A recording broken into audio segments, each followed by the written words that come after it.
શું પૂછે છે એક્ઝામમાં, દેટ્સ ડિપેન્ડ્સ ઓન એક્ઝામિનર. રાણકી વાવ પછી શું બને છે? તો રાણકી વાવ પછી કુકા વાવ બને છે. કઈ વાવ?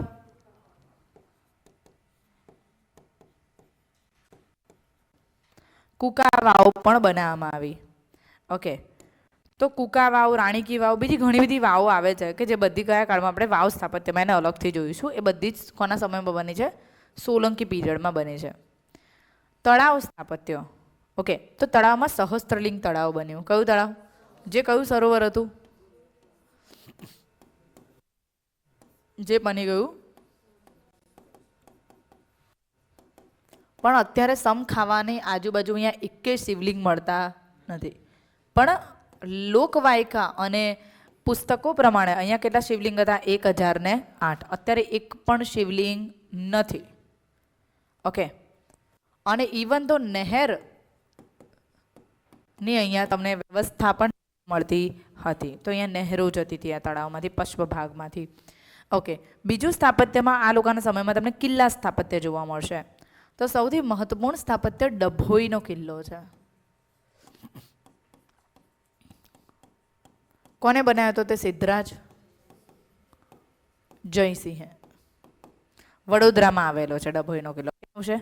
વડોદરા. ડભોઈના કિલ્લાના 4 દ્વાર જબરદસ્ત રીતે બનાવવામાં આવ્યા. તો ડભોઈનો કિલ્લો કેટલા દ્વાર ધરાવે છે? 4 દ્વાર ધરાવે છે. ઉત્તર, દક્ષિણ, પૂર્વ, પશ્ચિમ.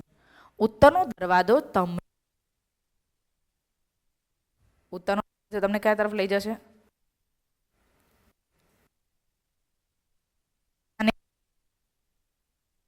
કહેવાય છે. દક્ષિણનો દરવાજો તમને નાંદોદ તરફ લઈ જશે.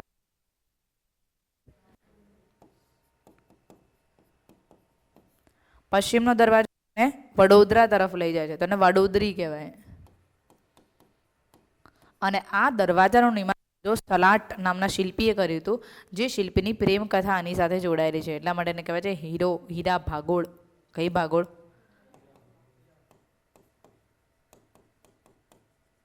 તો આના કેટલા દરવાજા છે ભાઈ? 1 વડોદરી, ધેન નાંદોરી, પછી ચાંપાનેરી અને હીરા ભાગોળ. તો આવા 4 દરવાજા તમને જોવા મળે છે. કયાના? ડભોઈના કિલ્લાના. ઓકે, ધેન અહીંયા બનાવવામાં આવે ઝીંઝુવાડાનો કિલ્લો. કયો કિલ્લો? તો અહીંયા તમને બીજો કિલ્લો જોવા મળશે, ઝીંઝુવાડાનો કિલ્લો. સુરેન્દ્રનગરમાં દસાડા તાલુકામાં આવશે. સુરેન્દ્રનગરના કયા તાલુકામાં આવશે? દસાડા તાલુકામાં આ કિલ્લો આવેલો છે. ધેન પાટણનો કિલ્લો તો રાજા બનાવે જ તે. તો સોલંકી કાળમાં તમને આટલા બધા સ્થાપત્ય, જેટલા પણ કિલ્લા છે બેટા, કિલ્લાની શૈલી સમ ખાઈને એક જ આવશે, મારું ગુર્જર. ઓકે, બધા જ કિલ્લાઓની એક જ શૈલી આવશે, મારું ગુર્જર શૈલી. એનાથી વિશેષ કંઈ વિચારવાનું નથી આવતું. Okay, fine. તો આ થઈ ગઈ આપણી પાસે સોલંકી આર્કિટેક્ચરમાં આપણે શું નવીનતા જોઈ. ઓકે, હવે ગુપ્ત વંશની પણ આપણે ઇનફ વાત કરી કે ભાઈ ગુપ્તકાળમાં કેવા કેવા આર્કિટેક્ચર થયા અને આર્કિટેક્ચરની મહત્તા શું હતી. નાવ આપણે વાત કરીએ છીએ હવે ગુપ્તકાળ પછીનો સમયગાળો. કયો? જેને આપણે અનુગુપ્ત કાળ કહી શકીએ. પણ અહીંયા ગુપ્તોના પતનના કારણોની પણ આપણે પહેલાં ચર્ચા કરીશું કે ગુપ્ત વંશના પતનના કારણો કયા હતા.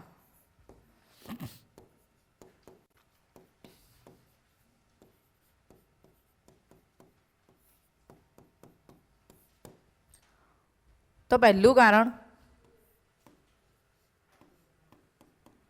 કયું આક્રમણ? હુણોનું આક્રમણ. બીજું કારણ પ્રાદેશિક શક્તિઓનો ઉદય, અર્થાત સામંતવાદ જે છે એ વધારે મજબૂત, રાજા કરતા મંત્રીઓ પોતાની જાતને વધારે શક્તિશાળી સમજવા લાગ્યા. કારણ કે અહીંયા તમને સત્તાના વિકેન્દ્રીકરણ મૌર્ય કરતાં પણ વધારે જોવા મળે છે. આઈ રિપીટ માય વર્ડ્સ, મૌર્ય કરતાં વધારે સત્તાનું વિકેન્દ્રીકરણ તમને કયા કાળમાં જોવા મળે છે? જ્યાં સત્તાનું વિકેન્દ્રીકરણ જેટલું વધારે અને એમાં પણ જો રાજા મૂળિયા સુધી જવામાં અસક્ષમ રહે તો મૂળિયું હળી જાય કે હળી જાય?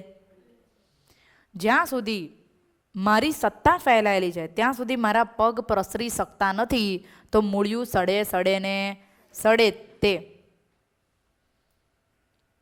તો અહીંયા મહત્વપૂર્ણ કારણ આવશે કે ભાઈ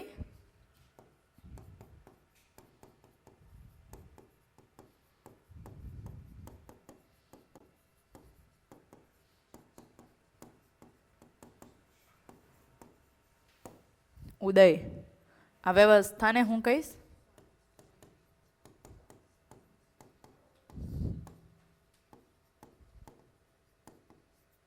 સામંતવાદી વ્યવસ્થા.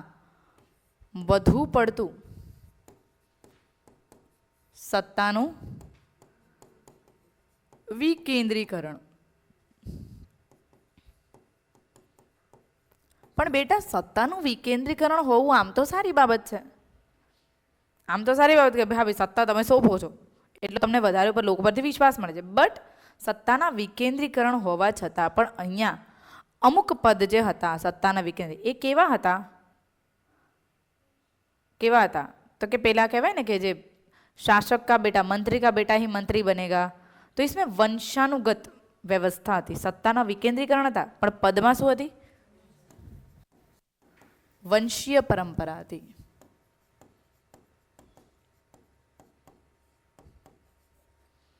જેના કારણે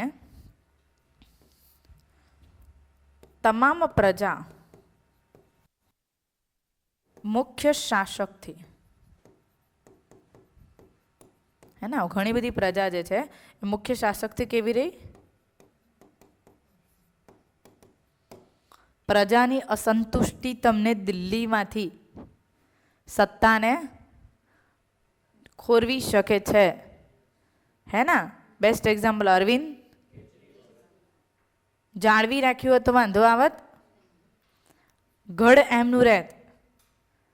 પણ કેજરીવાલજી જેલમાં અને પેલા બધાના કાંડ જ ઓછા થતા નથી કેજરીવાલની આજુબાજુવાળા લોકોના, હે ને? જેલમાં બેઠા બેઠા પણ સારું ખાવાનું ખાઈ શકે તો પછી પ્રજાને ખબર જ પડે ને કે આ તો બધું ડોહળ છે. સો દેટ ઇઝ વાય તમામ પ્રજા મુખ્ય શાસક એ બધા કેવા હતા? અસંતુષ્ટ હતા મુખ્ય શાસકથી. ધેન વર્ણ વ્યવસ્થાનું અતિકરણ. કઈ વ્યવસ્થા?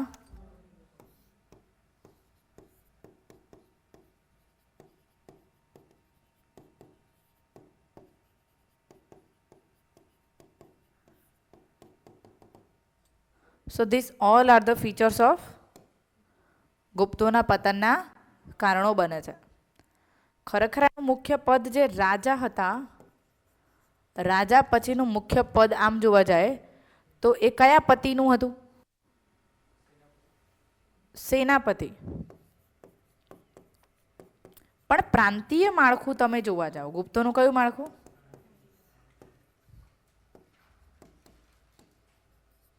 એમાં હતું વિષપતિ, વિથપતિ. વિથી એટલે તાલુકો અને વિષ એટલે જિલ્લો.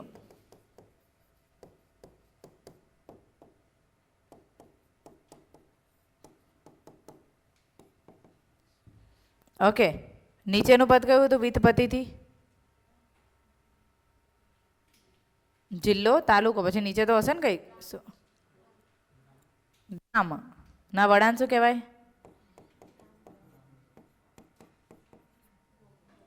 અથવા વિથપતિને ભોગતા પણ કહેવાતો હતો. શું કહેવાતો હતો? ભોગતા.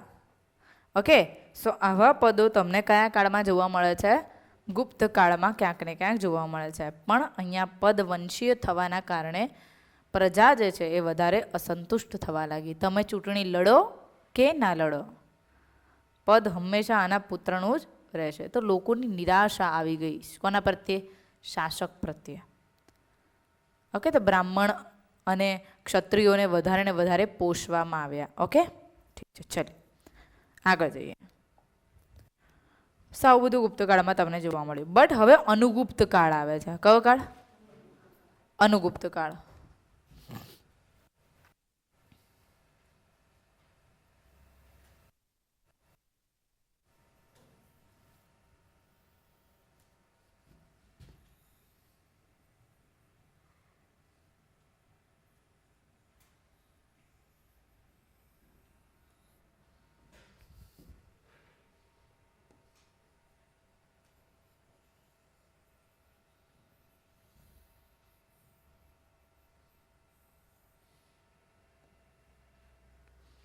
તો અનુગુપ્ત કાળમાં અહીંયા પરિસ્થિતિ કેવી બને છે, હે ને, દેટ્સ મેટર. તો અહીંયા જે પરિસ્થિતિ બને છે બેટા, એમાં ગુજરાતમાં ગુપ્તકાળના અંત બાદ કોણ અસ્તિત્વમાં હતું? કોણ હતા? મૈત્રક હતા. ઓકે, આ મેપ યાદ રાખવાનો. અહીંયા કોણ હતું? મૈત્રક. અહીંયા હતા વર્ધન સામ્રાજ્ય. કયું સામ્રાજ્ય?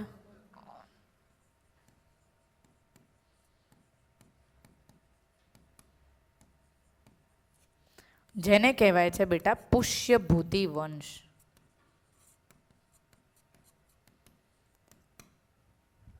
ઓકે, કયો વંશ? જેની બે રાજધાની રહી છે. એક થાણેશ્વર, જેને આપણે પાણીપત કહેવાય. પુષ્યભૂતિ વંશનું સામ્રાજ્ય સિંધ, પંજાબ, હરિયાણા આ બધા જ ક્ષેત્રમાં પ્રવર્તતું હતું. એટલે પહેલી રાજધાની હતી થાણેશ્વર અને બીજી રાજધાની હતી કન્નૌજ. કઈ હતી?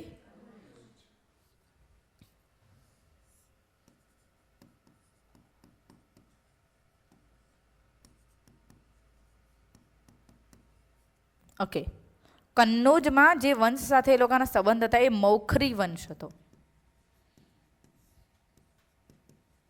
કયો વંશ? મૌખરી વંશ. ઓકે, અહીંયા જે સામ્રાજ્ય હતું બંગાળમાં એને ગૌંડ વંશ કહેવાય છે. અહીંયા લેટ ગુપ્ત ચાલતા હતા. કોણ ચાલતા હતા? લેટ ગુપ્ત. ઓકે, અહીંયા જે અસ્તિત્વમાં હતા આ સાઈડમાં અહીંયા પરમાર અને અહીંયા ચૌહાણ. પરમાર અને ચૌહાણ અસ્તિત્વમાં હતા. અહીંયા હજી પણ ક્યાંક ને ક્યાંક કોનો દબદબો? દબદબો હતો. કોનો? અને અહીંયા કોનો હતો? જે ત્રણ હતા હમણાં જ આપણે વાત કરી, વાતાપી, કલ્યાણી, વેંગી. વાકાટકનું પતન થયા બાદ અહીંયા કલચુરી વંશજો હતા. કોણ હતા?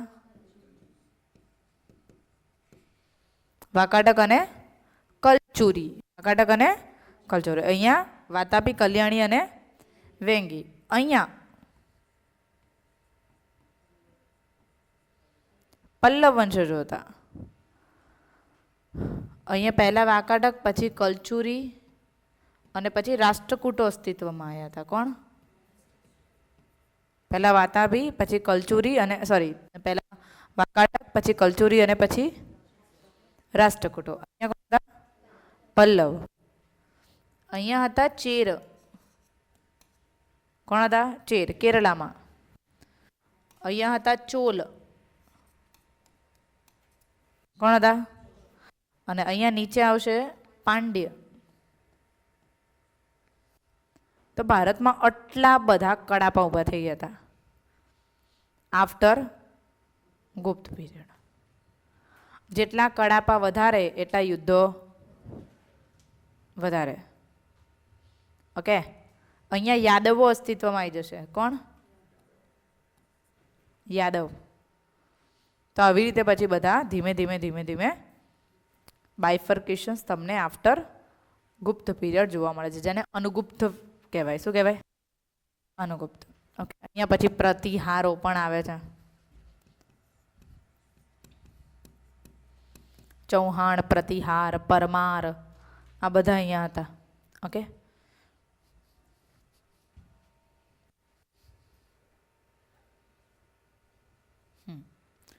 પણ અહીંયા આપણે બેસિકલી વાત હવે કરવાની છે કયા સામ્રાજ્યની? વર્ધન સામ્રાજ્ય, હર્ષવર્ધન. હું આ બધાની વાત કરીશ. તો હું અહીંયા આ લેક્ચરમાં તમને વાત કોની કરીશ? અને ઓકે, તો હું વાત કરું છું હવે કયો વંશ?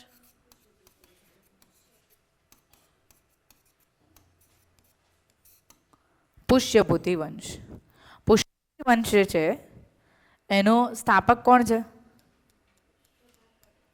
ના, એની પહેલા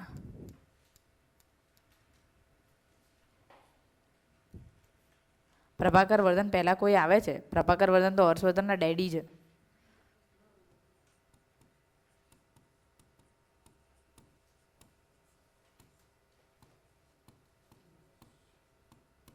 કોણ હતો? નરવર્મા હતો. અને નરવર્મા પહેલાં પણ હતા જ પુષ્યભૂતિ ઇટ સેલ્ફ, જેનાથી આ વંશ ઓળખાયો. ઓકે. પ્રભાકર વર્ધનના કેટલા ચાઇલ્ડ હતા? 3. પ્રભાકર વર્ધને લગ્ન કર્યા હતા માળવાની કન્યા યશોમતી સાથે. કોની સાથે? તો હર્ષવર્ધનના મમ્માનું નામ શું હતું? યશોમતી. જેનાથી એમને 3 પ્રોડક્ટ થઈ હતી. એક નરવર્મા, પછી આ નરવર્મા અલગ અલગ. આ દાદાજીના છોકરો છે, છોકરાનો છોકરો છે. ઓકે. દેન બેનનું નામ શું હતું? હર્ષવર્ધન બેનનું નામ રાજશ્રી. આ રાજ્યવર્ધન પણ કહેવાય છે. હા, કોણ? રાજ્યવર્ધન, રાજ્યશ્રી. અને શું નામ છે? હર્ષવર્ધન. બેનના લગ્ન કરી દે છે મોખરી વંશના શાસક ગૃહવર્મા સાથે. કોની સાથે? પણ રાજ્યશ્રીને અંદર અંદર ખૂબ પ્રેમ કરતો હતો, પણ કહી નહોતો શકતો. માળવાનો શાસક, શું નામ છે? માળવાના શાસક દેવગુપ્ત. આને જોડ લગ્ન કરી નાખ્યા ને આને પછી ખબર પડી કે અરે રે એ તો છેદમ છેદી હો ગઈ, હે ના? સો દેટ ઇઝ વાય તકલીફ વધી ગઈ. એટલે એ રાજ્યશ્રીને કહેવા ગયો નહીં. એને કીધું કે જો આ ભય જ ઉડી જાય તો કેવું રહે. એટલે આને કોને પતાવી દીધો? કોને પતાવી દીધો? ગૃહવર્મા. તો ગૃહવર્મા મરી ગયો. હવે કે હવે એને ભાઈ જોડ ગયો કે હવે લગ્ન કરાવડાવશો.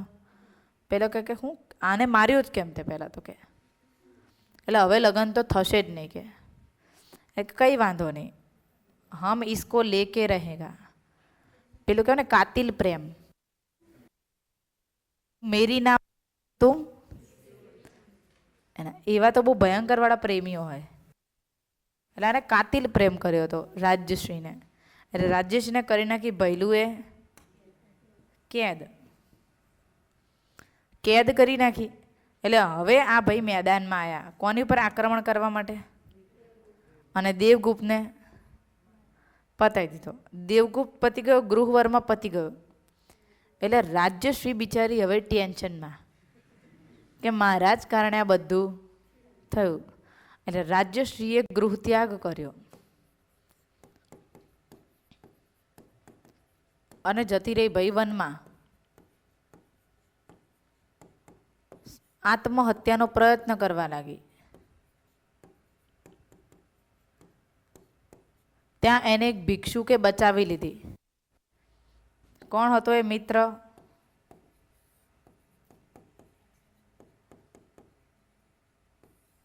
કયા ભિક્ષુકે રાજ્યશ્રીને બચાવી લીધી હતી? કયા બૌદ્ધ ભિક્ષુકે રાજ્યશ્રીને આત્મહત્યા કરતા બચાવીને હર્ષવર્ધને સોંપી દીધી? ભિક્ષુક.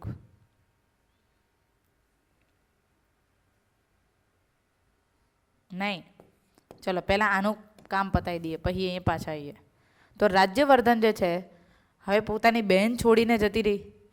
રાજ્યવર્ધનની સાથે બદલો લેવાનું નક્કી કર્યું માળવાના શાસક દેવગુપ્તના મિત્ર. એટલે રાજ્યવર્ધનને બોલાવ્યો બંગાળમાં. શાસકનું નામ હતું શશાંક. શું નામ હતું? તો રાજ્યવર્ધન અને શશાંક બંને ભેગા થયા યુદ્ધ માટે નહીં. શશાંકે એને યુદ્ધ માટે નહીં પરંતુ જમવા માટે આમંત્રિત કર્યો હતો. પણ જમવામાં ઝેર ભેળવી દીધું ને રાજ્યવર્ધન. શશાંક જે છે એ યુદ્ધ કર્યા વગર જ જીતી ગયો. જો કોઈ રાજા આવી નીતિ અપનાવે છે મતલબ કે એ બહુ ખરાબ રાજા કહેવાય. કરવું તો યુદ્ધ કર, આવી રીતે તું કેવી રીતે આવું કરી શકે? અને એટલા માટે એમ કહેવાય છે કે શશાંક સાથે બદલો લેવાનું નક્કી કર્યું 16 વર્ષના એવા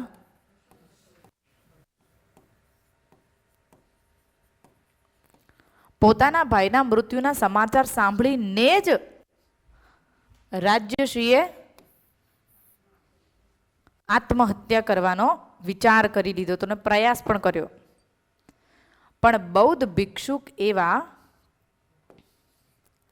પ્રમત મિત્ર કે એવું કંઈક એનું નામ છે, બરાબર છે, એની મદદના કારણે રાજ્યશ્રી જે છે ઘરે પાછી ફરે છે અને કોને સોંપી દેવામાં આવે છે? હર્ષવર્ધન. હર્ષવર્ધન પછી પોતાનું અને રાજ્યશ્રીના જીવનનું પરિવર્તન પણ કરે છે.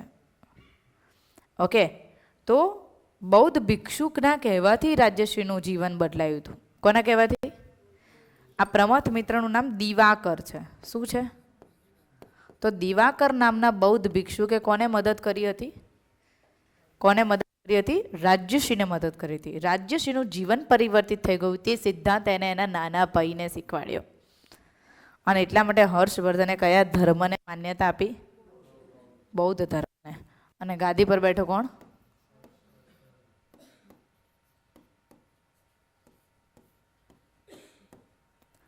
કેટલા વર્ષની ઉંમરે? માત્ર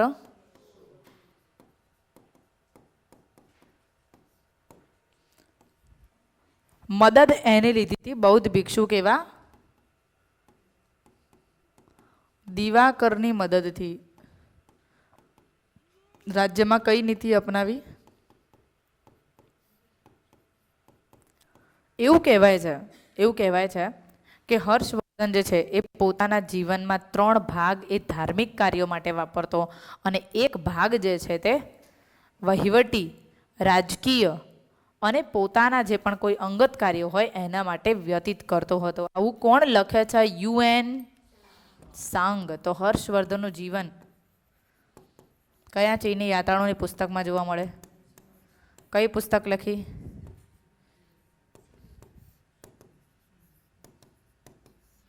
કઈ સાલમાં આવ્યો હતો આ ભાઈ?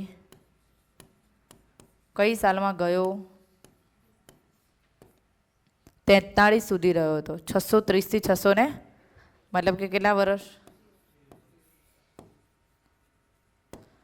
તે દરમિયાન એને કયા કયા ક્ષેત્રની મુલાકાત લીધી હતી? તો એક તો એને સિંધ, બીજું એને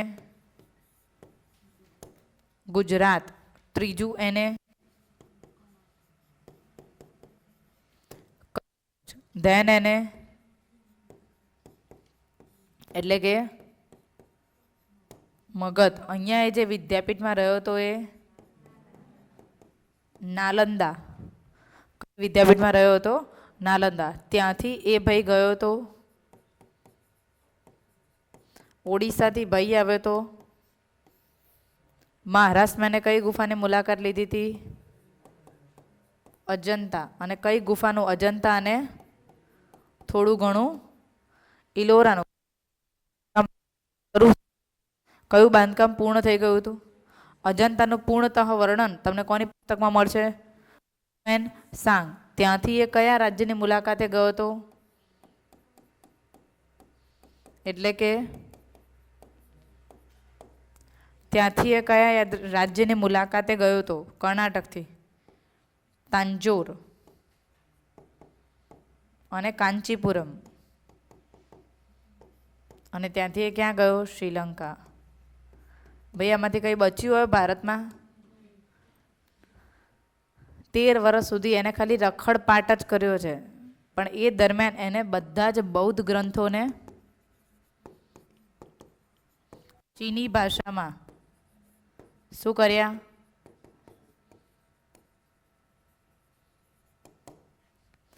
ગુજરાતમાં કઈ વિદ્યાપીઠમાં રોકાયો હતો એ? સાંગ. ઓકે, તો યુએન સાંગ બધી જ જગ્યાએ બધા જ રાજાઓના ત્યાં ગયો છે. ઓકે, ચાલીએ. તો યુએન સાંગનું જીવન અને યુએન સાંગે કરેલું હર્ષવર્ધનનું વિવરણ.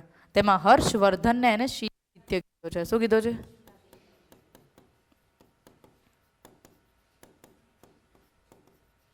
given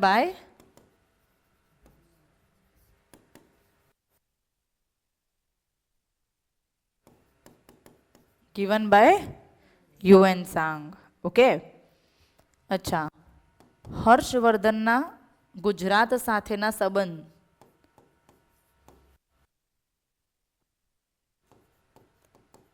પહેલા તો હર્ષવર્ધને ગુજરાતના રાજાને હરાવવાનું નક્કી કર્યું હતું. તો હર્ષવર્ધન વર્સિસ ધ્રુવસેન, પહેલો કે બીજો? બીજો. પહેલો કે બીજો? જેમાં કહેવાય છે કે હર્ષવર્ધન યુદ્ધ ધ્રુવસેન, પણ ધ્રુવસેન બહુ જ હેન્ડસમ લાગતો તો હર્ષવર્ધને બહુ જ ગમી ગયો અને પોતાની દીકરી પ્રિયદર્શીના લગ્ન કોણ જોડે નક્કી કરી નાખ્યા? ધ્રુવસેન. એટલે હવે ઝપાઝપી જોઈએ નહીં. તો અહીંયા ધ્રુવસેનના લગ્ન જે થયા હતા એની ચર્ચા હર્ષવર્ધને પોતાના નાટકમાં કરી છે. તો હર્ષવર્ધન રોટ વિચ કાઇન્ડ ઓફ ધ નાટક? 3. એક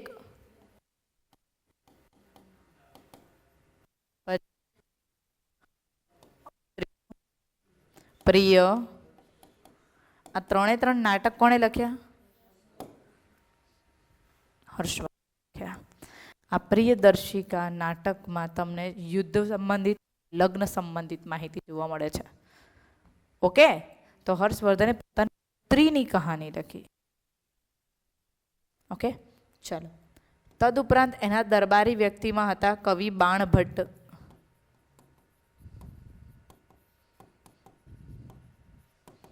જેમણે લખ્યું હર્ષ ચરિતમ. કવિ મયુરે મયુર શતકમ લખ્યું. શું લખ્યું? અને અહીંયા એમની સાથે લખ્યું કાદંબરી. તો કાદંબરી અને હર્ષચરિતમ બુક લખાઈ. એઝ વેલ મયુરે શું લખ્યું? મયુર શતકમ. અને હર્ષવર્ધન જે છે એને લગ્ન, એને પોતાની દીકરીના લગ્ન કોણ જોડે કર્યા હતા? ધ્રુવસેન સેકન્ડ. એની પાછળનું રીઝન શું હતું? એની પાછળનું રીઝન હતું વાતાપીઓની શક્તિને પહોંચી વળવા માટે. કોણ? વાતાપીઓની શક્તિને પહોંચી વળવા માટે હર્ષવર્ધને આ સંબંધ રાખવા હિતાવહ સમજ્યા. તો હર્ષવર્ધન અને ધ્રુવસેન ભેગા મળી જાય છે.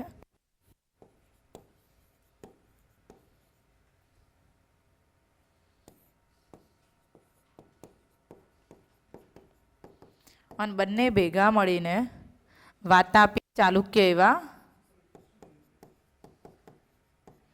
પુલકેશી બીજા સાથે શું કરે છે?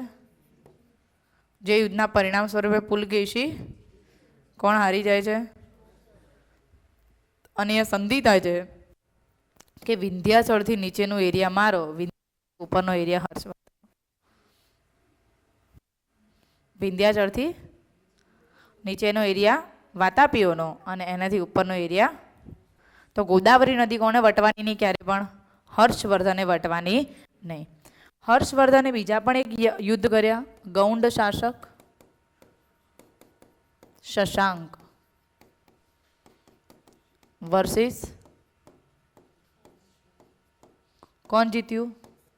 કોણ હાર્યું? તો અહીંયા સિંધ, કન્નૌજ, ગૌંડ, અવંતી,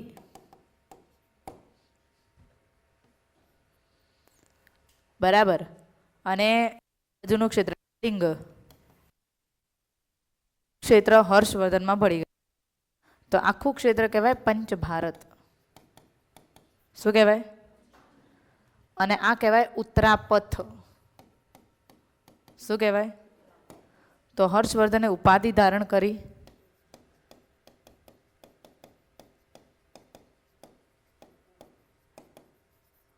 સકલોત્તરાપથ સ્વામી. હા કે ના? તો હર્ષવર્ધન તમને કયું ટાઇટલ જોવા મળે છે?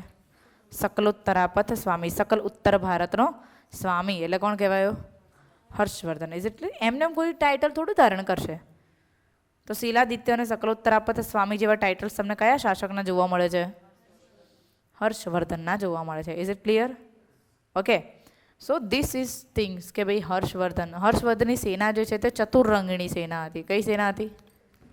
તો ચતુરંગીણી સેના. 4 ભાગમાં વિભાજિત સેના શું કહેવાય? તો થલ સેના, એના દેન ઘોડાઓની સેના, હાથીની સેના અને સવાર સેના. એમાં રથ દળ હોઈ શકે, રથ સવારો. રાઈટ. તો હર્ષવર્ધનની સેના કેવી સેના કહેવાય છે? ચતુરંગીણી સેના કહેવાય છે. અલગ અલગ સેનાના અધિપતિને અલગ અલગ નામે ઓળખવામાં આવતું. તો હાથીની સેનાના અધ્યક્ષને શું કહેવાતું હતું? અશ્વની સેનાના અધિપતિને શું કહેવામાં આવતું? સિંહસેન. સિંહ કોને કહેવામાં આવતું? તો એ ટાઇટલ્સ તમારે કરી નાખવાના કે ભાઈ ફલાણા સેનાપતિને આ કહેવામાં આવતું, આના સેનાપતિને આ કહેવામાં આવતું, આના સેનાપતિને. હર્ષવર્ધનમાં આનાથી વિશેષ કંઈ કરવાનું રહેતું નથી. હર્ષવર્ધનના સમાનનું સમાજ જીવન તમારે કરવાનું નથી. એ પરીક્ષામાં નહીં પૂછાય. શું નહીં કરવાનું?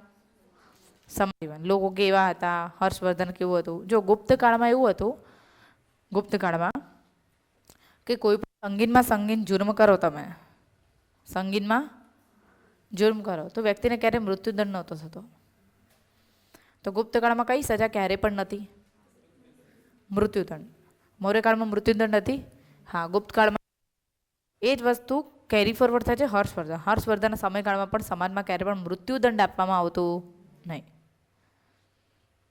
તમે ખરાબમાં ખરાબ ગુનો કરો ને તો તમને મૃત્યુદંડ ના થાય. તો શું થતું? હર્ષવર્ધનમાં એક નવી વસ્તુ રહે. ખરાબમાં ખરાબ ગુનો કરો ને તમે તો તમારે તેના પુરાવા આપવા પડતા. શું? કે ભાઈ હાચે મેં આને માર્યું નથી, તો આ બેન કે લો પી લો. જો બચી ગયા તો તમે નહીં કર્યું હોય, જો મરી ગયા તો સમજી લો તમે જ ગુનેગાર હતા.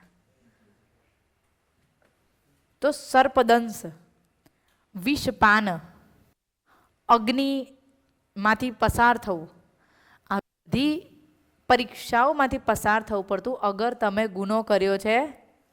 In which period? આ યાદ રાખજો કે તમે ગુનો કર્યો નથી એના માટે તમારે પ્રમાણ આપવું પડે. કે અગ્નિ પેટાવો, હું આમાંથી બહાર નીકળીશ, જો મારા શરીર પર કઈ ઈજા નહીં થાય ને તેનો અર્થ એ છે કે મારો ભગવાન મારી સાથે છે, મેં આ ગુનો કર્યો અને મરી ગયા તો સમજી લેવાનું કે તમે ગુનેગાર. સમજ્યા તમે? આવું કયા સમયમાં જોવા મળશે તમને? જ્યારે ગુપ્તકાળમાં સંગીન ગુનો કર્યો છે તો તમે તો તમારું પ્રમાણ લેવામાં અને જે તે ગુના ઉપર તમારું અંગ વિચ્છેદ કરવામાં આવે. શું કરવામાં આવે? હાથ કાપી લો, મારીને નાખવાનો.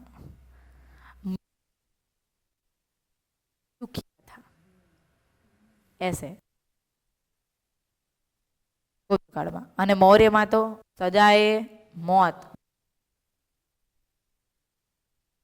ફરતું જાય છે ગુનો, સજા. જે તમે વિશ્વમાં જુઓ તો ભારતમાં કોઈને ફાંસી મળવી તો બહુ અઘરું છે. મધ્યમાં જાઓ, આ સાબિતી, આ ફાંસી, શોખ. તો લોકો ગુનો ઓછો કરે. બીજું, અગર તમે નથી કરતા દુબઈમાં તો તમને એટલું મોટું કે તમે ગાડી ચલાવવાનું બંધ કરી દો. ગાડીના ખર્ચા અડધો તો તમારો જુર્માનો. કેટલાનો? શકતા નથી. ઓકે, ક્યારે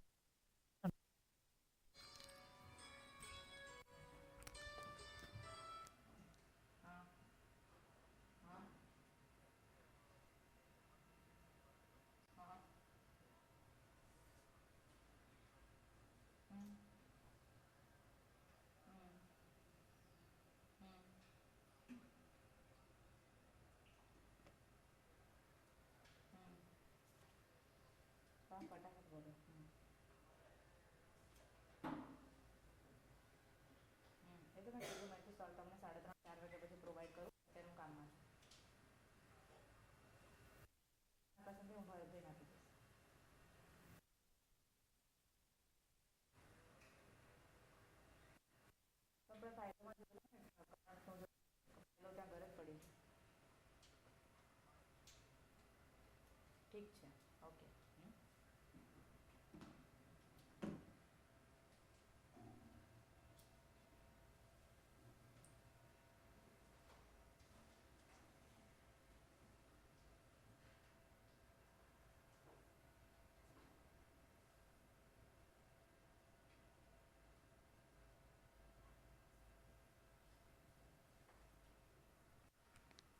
ચલો, તો આટલું હર્ષવર્ધનમાં તમારે યાદ રાખવાનું. આવી સજા ને બધું છે ને એ પણ પરીક્ષામાં એક એક લાઈન હોય. ઘોડે સવારની સેનાને કુંતલ કહેવામાં આવતું. શું કહેવામાં આવતું? કુંતલ. આવું લખ્યું હશે કે ઘોડે સવારની સેનાને શું કહેવામાં આવે? કુંતલ. પછી થલ સેના હોય ને એનાને સિંહસેન કહેવામાં આવે. શું કહેવામાં આવે? સિંહસેન. પછી હાથીનો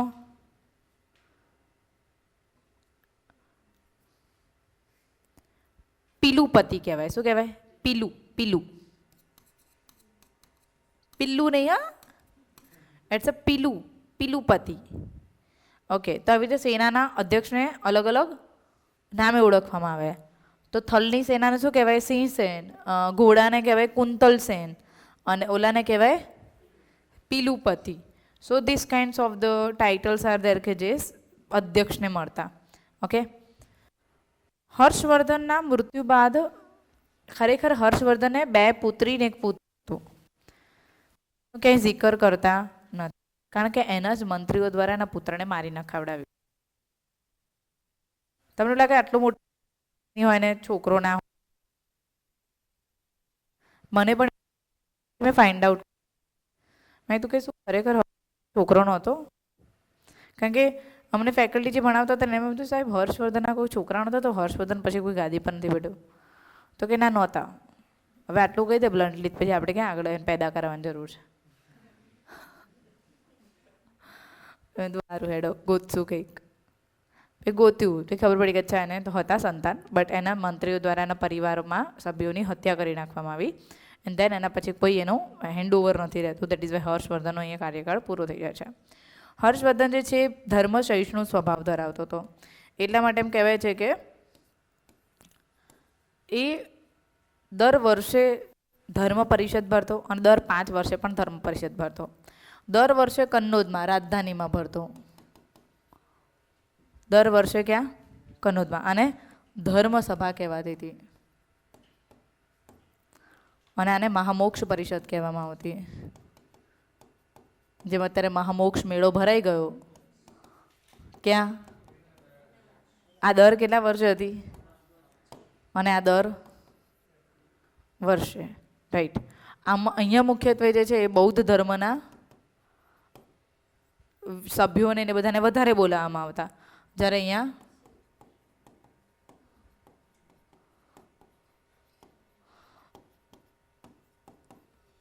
તમામ ધર્મોના અધ્યક્ષોનો સમાવેશ થતો હતો. ઓકે, તો અહીંયા આનું મહત્વ વધારે જ હતું. ઓકે, તો આના અધ્યક્ષ તરીકે હર્ષવર્ધને 643માં આના અધ્યક્ષ તરીકે 643માં નિમણૂક કરી હતી યુએન સાંગની. તો મહામોક્ષ પરિષદનો ભાગ કોણ રહ્યું હતું? યુએન સાંગ. આને ફોરેન ડેલિગેટ્સ કહેવાતો હશે, હે ના? ચીની ફોરેન ડેલિગેટ્સ અહીંયા આવે તો. અને અહીંયા બીજો પણ એક વ્યક્તિએ ભાગ લીધો જેનું નામ છે, કેમ જમાઈને તો બોલાવવા જ પડે. Okay, so that is why Harshvardhan આ બંને પ્રકારની સભાને આયોજિત કરતો. એક કનોજ અને બીજી ઓકે પ્રયાગમાં દર અને કનોજમાં દર વર્ષે ધર્મસભાનું આયોજન કરતો. તો ધીસ ઇઝ વોટ અબાઉટ હર્ષવર્ધનમાં આપણે આટલું નાના મોટી વસ્તુને ધ્યાનમાં રાખીશું. હવે આપણે વાત કરીશું દક્ષિણ ભારતના રાજવંશની મહત્વની બાબતો. કયા? દક્ષિણ ભારતના રાજવંશની મહત્વની બાબતો.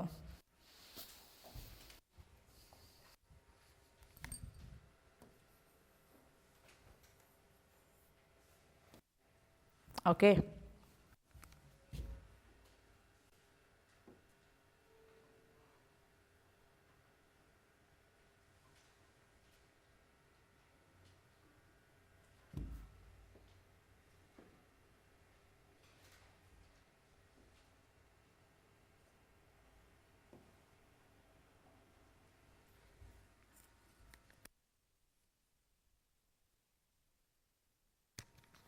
ઓકે ચલો, તો અહીંયા ઓલરેડી મેં તમને વાત કરી હતી, ચાલુક્ય હતા પહેલાં. કયા? અહીંયા અને અહીંયા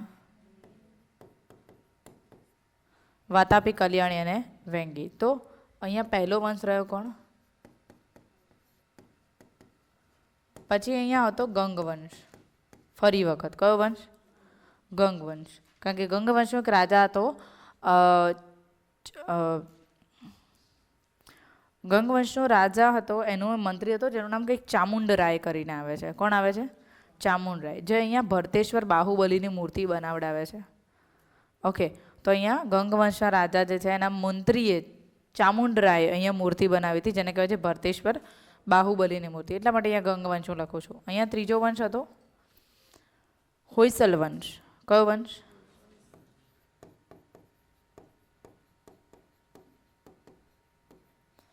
પછી અહીંયા આવે છે મહત્વમાં વિજયનગર. ઓકે, તો ચાલુક્ય, ગંગ, હોયસલ, વિજયનગર એ બધા અહીંયા રહ્યા છે.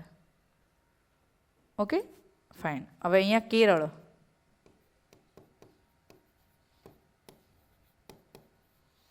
કયો? ચેર વંશ.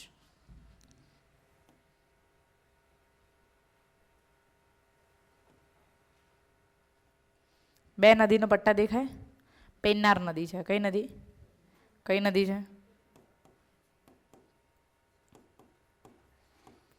આનું આ જે ક્ષેત્ર છે આને શું કહેવાય? તો પેન્નાર નદીના કાંઠે શું હતું? કાંચીપુરમ કોની રાજધાની હતી? કોની રાજધાની હતી? જેમનું રાજચિહ્ન હતું શું? પેન્નાર નદી, કાંચીપુરમ રાજધાની, પલ્લવ રાજવંશ અને સિંહ રાજ ચિહ્ન.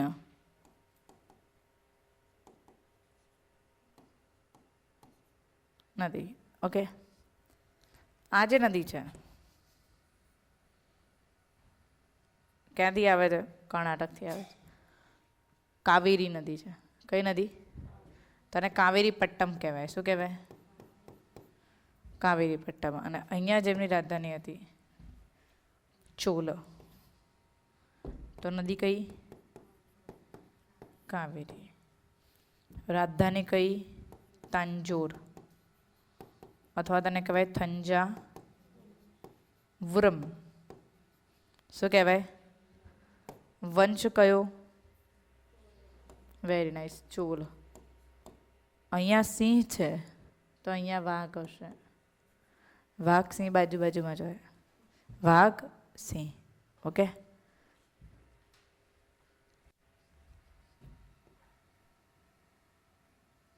અહીંયા એક નદી વહે છે. નદી છેલ્લી છે. આપણા સૌરાષ્ટ્રમાં છેલ્લી નદી હોય અને જતી રહેતી હોય તેને કહેવાય વહી ગઈ નદી. તો નદીનું નામ જ શું છે?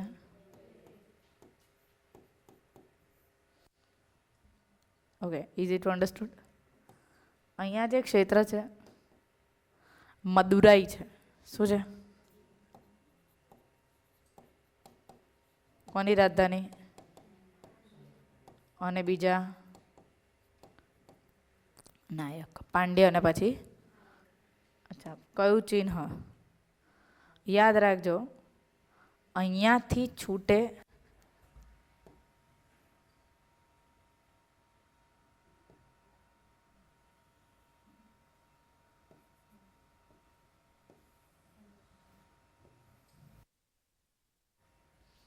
અને અહીંયા વિંધાય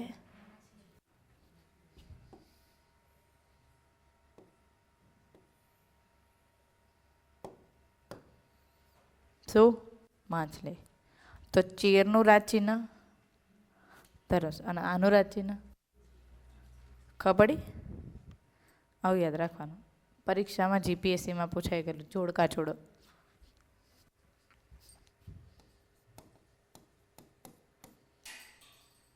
યાદ રહે? મૌર્યનું રાજચિહ્ન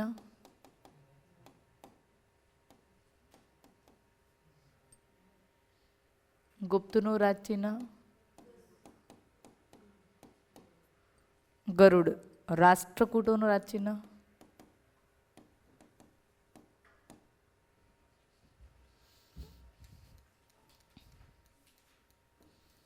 રાષ્ટ્રકૂટોનું રાજચિહ્ન કયું આવશે? ગરુડ. સેમ રાષ્ટ્રકૂટોનું પણ કોણ હતું? ગરુડ જ હતું. અને પછી આના તો તમને બધાને ખબર જ છે. ઓકે, પલ્લવોનું, ચોરોનું, પાંડ્યોનું અને ચેરોનું. ફાઇન. તો આટલા રાજચિહ્ન તમને પરીક્ષામાં ક્લિયર હોવી જોઈએ. Okay, fine. કયા આખા તમિલનાડુની ક્રિએટ થઈ ગઈ ને કે તમિલનાડુમાં કોણ ક્યાં હતું? પહેલા કોણ હતા, પછી કોણ હતું અને પછી કોણ હતું? ઇઝી. ઓકે, બધાની રાજધાની, નદી, રાજચિહ્ન બધું ક્લિયર. હવે કેમ આટલું ક્લિયર કરી દો? આ આખો સરાઉન્ડેડ એરિયા તમને જો ખબર જ ના હોય ને તો બધા બાજંબાજી કરે. ચેર ચોર ને પાંડે તો ખબર જ નહીં ક્યાં ફરતા હોય બધાના. આ બાજંબાજી ના થાય એટલા માટે મેં તમને સરળ ભાષામાં મેપિંગ કરાવ્યું. ઓકે, ચલો.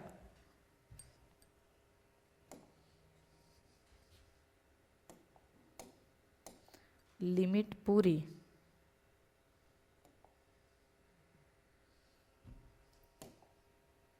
તમે બોર્ડ પરથી નોંધી લો છો ને જે નોંધવું હોય. હું જવા દઉં છું ભાઈ, કંઈ સેવ બેવ નહીં થાય. હે પણ મને નહીં આવડે અને આમાં થશે નહીં, ખબર નહીં ક્યાં થાય છે. તમારે જોઈએ છે આ બોર્ડ વર્ક? તો હું સેવ કરું ક્યાંક, ટ્રાય કરું છું.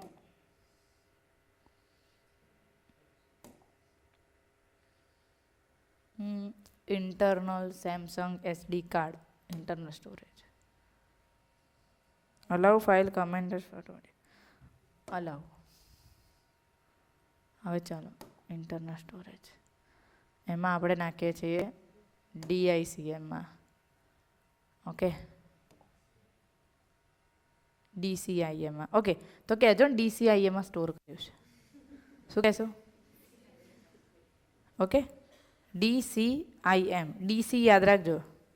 ઓકે, DCIM એટલે યાદ રહી જશે. ઓકે, એમાં સ્ટોર કર્યું છે, કહી દેજો.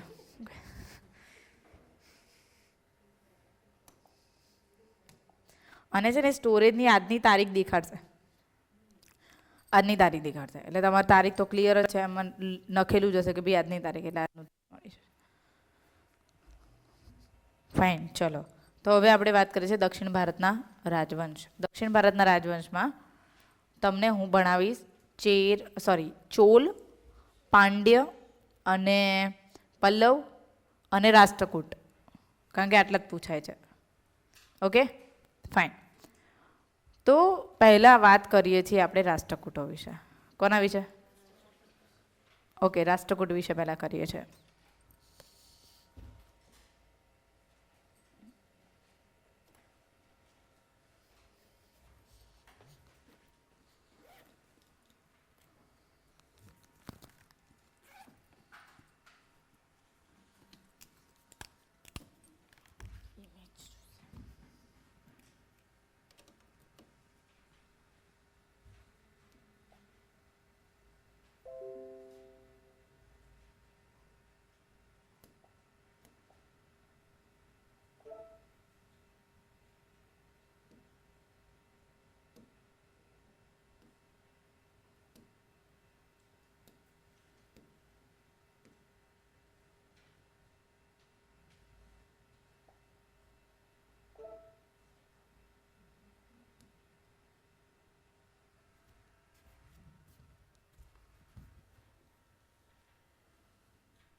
ઓકે, ચલો.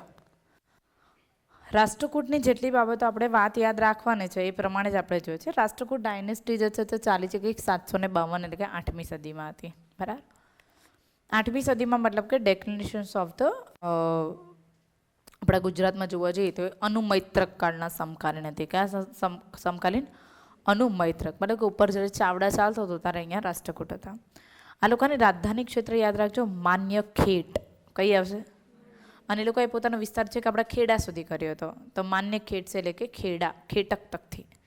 તો રાષ્ટ્રકૂટોની રાજધાની કઈ આવશે? માન્યખેટ. માન્યખેટ એટલે અત્યારે તમે પકડવા જાઓ માન્યખેટ તો નાસિક આવે બેટા. શું આવે? તો માન્યખેટ એટલે અત્યારનું નાસિક. ઓકે. સાતવાહનોની રાજધાની પ્રતિષ્ઠાન. આ લોકોની રાજધાની માન્યખેટ. ઓકે. તો રાષ્ટ્રકૂટોની રાજધાની માન્ય. નામ યાદ રાખવા માટે જો ભેગું થઈ જતું હોય તો આપણે બધા ભગવાન એટલે રામ, રામા, રાષ્ટ્રકૂટ, માન્યખેટ, રામા, રા. તો રાષ્ટ્રકૂટ. જો તમને આનું એક સેટિંગ પડી જાય તો આઈ થિંક સો 7 વાહનોનું સેટિંગ તમારા માટે ઇઝી થઈ જાય. ઓકે. તો 7 વાહનોની પ્રતિષ્ઠાન. ઓકે. તો એનું કોઈ ક્લુ નહીં યાદ રાખવાનું. પછી ક્લુ એટલા બધા યાદ રાખશો ને કે પરીક્ષામાં ક્લુ જ યાદ ના આવે. ગોટી બનાવવું હોય તો હમણાં હું બનાવી દઉં, પણ આ વધુ ઇઝી. રાષ્ટ્રકૂટ, રામા, તો માન્યખેટ. Right understood? ઓકે. તો રાષ્ટ્રકૂટો જે છે એ લોકો શરૂઆતમાં કર્ણાટકના બાદામીના આધીન હતા. બાદામીનું પતન થઈ ગયું એટલા માટે રાષ્ટ્રકૂટોનો ઉદય થઈ ગયો. આ લોકો જે હતા એની રાજધાની માન્યખેટ હતી. સ્થાપક હતો દંતી દુર્ગ. આ વ્યક્તિને તમારે યાદ રાખવા જેવો છે. કોને? કેમ? દંતી દુર્ગ જે છે એમાં તમારે યાદ રાખવાનું છે રાષ્ટ્રકૂટોનું પ્રદાન. રાષ્ટ્રકૂટોનું પ્રદાન એ કયા સ્થાપત્યમાં સૌથી વધારે જોવા મળે છે? ઇલોરાના ગુફા સ્થાપત્યમાં. કયા સ્થાપત્યમાં? તો ઇલોરાના ગુફા સ્થાપત્યમાં કયા શાસકોનું પ્રદાન છે? રાષ્ટ્રકૂટોનું પ્રદાન છે. ઓકે. અને બીજા શાસકોનું પ્રદાન છે એમનું નામ યાદવો છે. કોનું? રાષ્ટ્રકૂટ અને યાદવ. રાષ્ટ્રકૂટ અને બેનું પ્રદાન આવશે ઇલોરાના ગુફાઓ. જૈન સ્થાપત્ય ઇલોરામાં યાદવોએ બનાવ્યા અને હિન્દુ સ્થાપત્ય ઇલોરામાં રાષ્ટ્રકૂટ. આટલું તો યાદ રહે ને? ઓકે. સો દંતી દુર્ગ. પછીનો રાજા મહત્વપૂર્ણ કૃષ્ણ. ઓકે. કોણ હતો? કૃષ્ણ. પહેલો તો કૃષ્ણ. કૃષ્ણ પહેલો તો કૃષ્ણ. બીજો પછી વચ્ચે આવી ગયો ધ્રુવ. પછી ગોવિંદ. કૃષ્ણનું બીજું નામ શું છે? ગોવિંદ. પછી અમોઘ વર્ષ. હવે આમાં તમારે યાદ રાખવાનું છે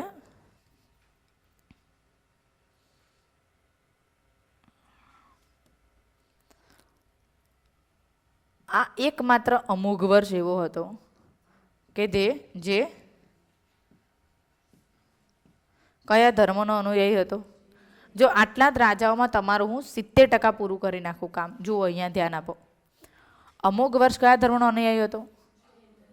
અમુક વર્ષ જે પણ કોઈ લિટરેચર લખાવડાવશે કયું લિટરેચર હશે? તો આને કયા ધર્મનું સાહિત્ય લખાવડાવ્યું?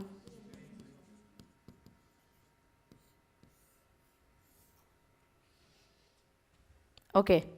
અને એને પોતાનો દેહ ત્યાગ પણ તુંગભદ્રા નદીમાં પધરાઈને કરી નાખ્યો એની જાતને. તો આ ભાઈએ કેવી રીતે પૂરું કર્યું હતું?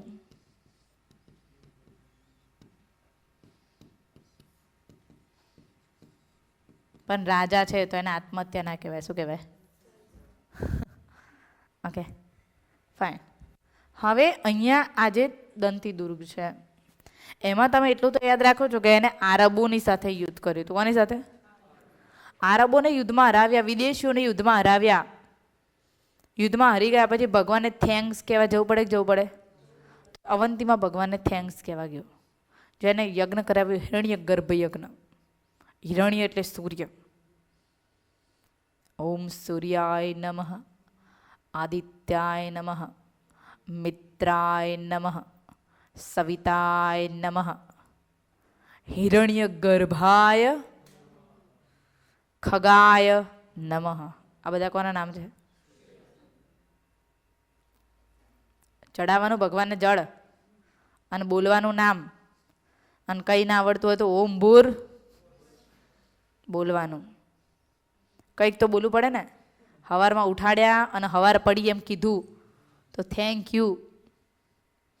અને our culture is a abundant amount of the gratitudinal nature.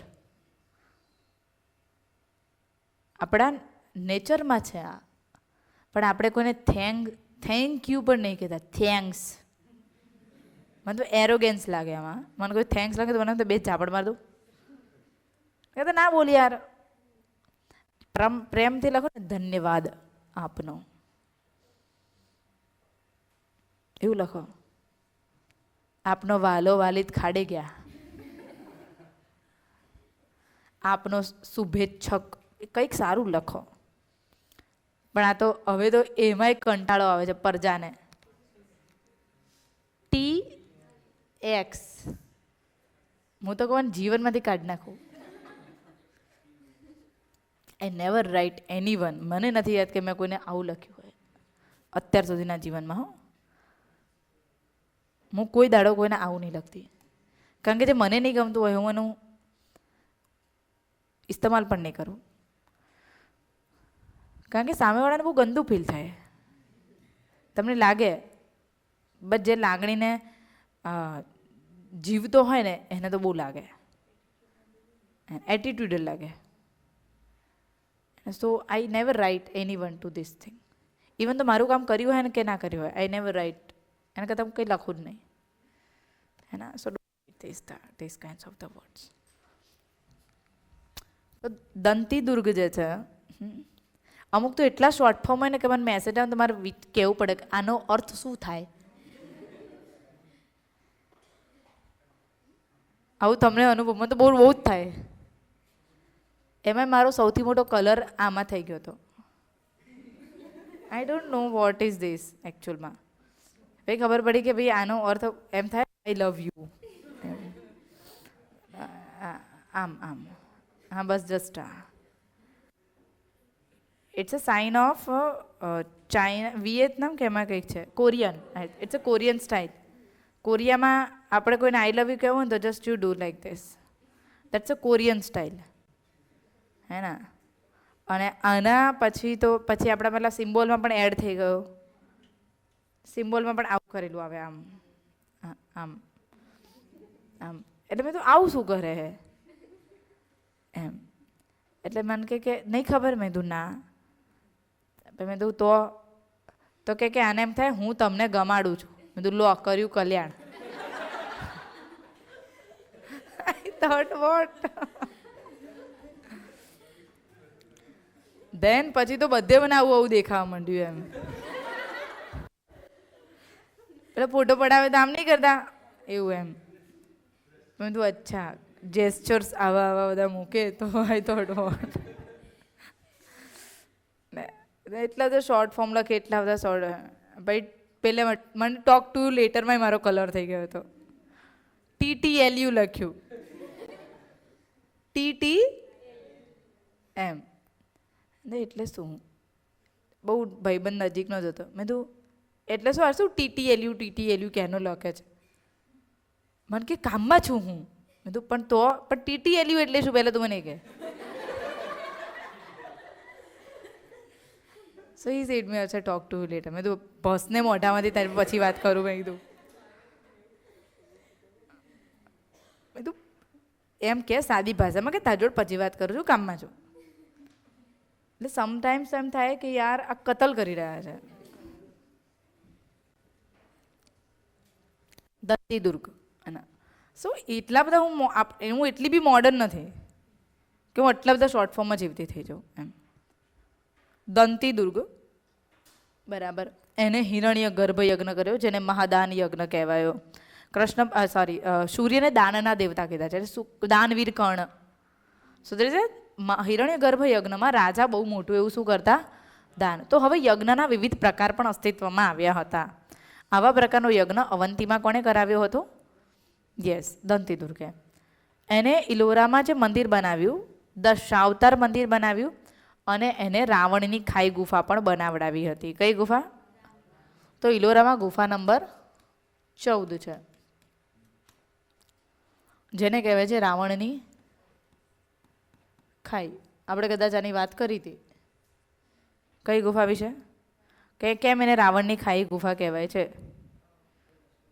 Ravan અહીંયા કૈલાસ પર્વત ઉચકે છે. રાવણ કોના ઘરે યજ્ઞ કરાવવા જાય છે? શંકર ભગવાનના ઘરે યજ્ઞ કરાવવા જાય છે. કોના ઘરે? કેમ? કારણ કે પાર્વતી માતાએ જીદ કરી હતી કે ભાઈ મારે આવી કૈલાસની ગુફાઓમાં મને રોજ ટાંડવાઈ શકે. તમે આખા ગામના ઘર બની આલો છો તો કે અમે કંઈ ગધેડી ચાલીએ કે તમે બનાવો મારા માટે? તો ભગવાન કે ભાઈ તારા નસીબમાં નથી, શાંતિ રાખે. તો કે નસીબ બનાવવાવાળા પણ તમે, ફેરવાવાળા પણ તમે. તમે તો દેવોના દેવ. અને એ પણ જો અમારા પતિ હોય, देवो के भोले तुम देवो अमर हो अंतर्यामी हो भाग्यवान है हम त्रिपुरारी आप हमारे स्वामी हो पुष्प विमानों से प्यारी हमको नंदी की सवारी जी युगो युगो से पार्वती भोले तुम पे बलिहारी जी वचन दीजिए ना छोड़ेंगे कभी हमारा साथ जी हो भोलेनाथ जी. है कि नहीं? अगर ऐसा हंसराज रघुवंशी गा सकता है तो हम बोल नहीं सकते, है ना? सो बोले કે યાર આખું ગોમ જીત કરે પણ ભૂરી તું જીત કરે તો હારી લાગતી નથી. કે યાર આવું ના કર કે તું, હું નહીં કહી સહન. તો કે ના કે બનાવો એટલે બનાવો. ભગવાન કે ઓકે. અને માયાને ફેરવી નગરી સોનાની, બધી જ વસ્તુ સોનાથી લહેસ. દેવી એટલી અભિભૂત થઈ ગઈ કે વાહ, બહુ જ સરસ મજાની નગરી બને. કે તમે મને લગ્ન પછી કોઈ ગિફ્ટ આપી નહીં, અને મારા જીવનની સૌથી અનમોલ ગિફ્ટ છે આ. ભગવાન કે સારું સારું કે હેડો કે રહેવા જઈએ કે? તો કે ના હજી એમ નહીં.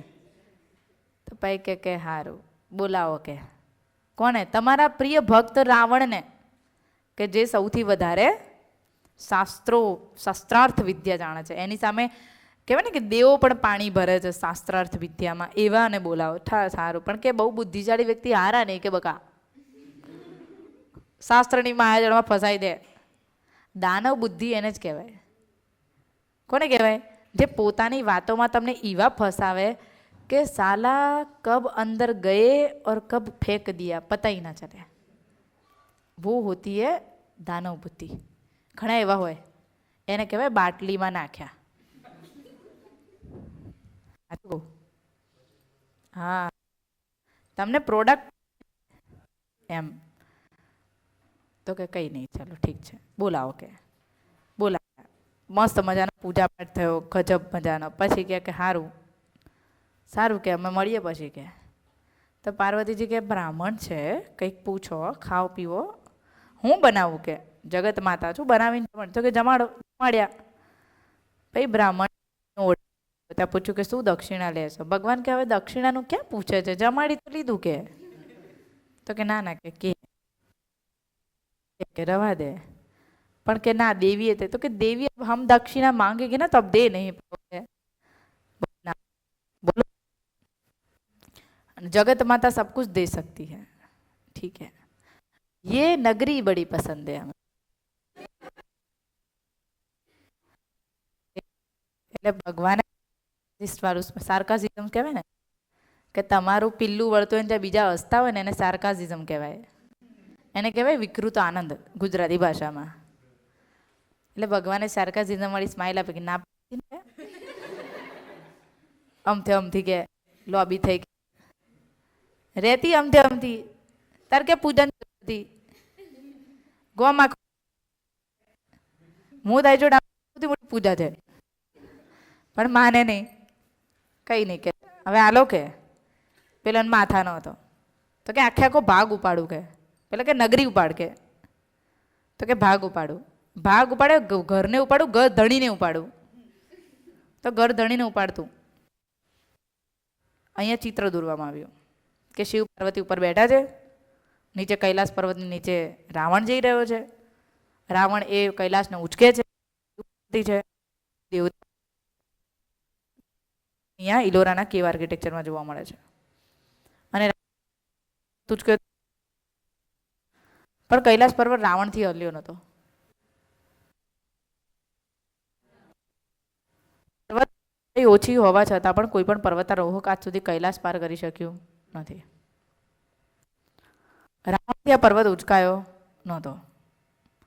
અને રાવણ અહીંયા શિવજીની સ્તુતિ કરે છે ગર્ભમાં જઈને આ પર્વતના, જે કહેવાય છે શિવ તાંડવ સ્ત્રોત, જે સ્ત્રોતથી ભગવાન નાચવા માંડ્યા હતા કે આવી સ્તુતિ કોઈ મારા ભક્તે રચી નથી.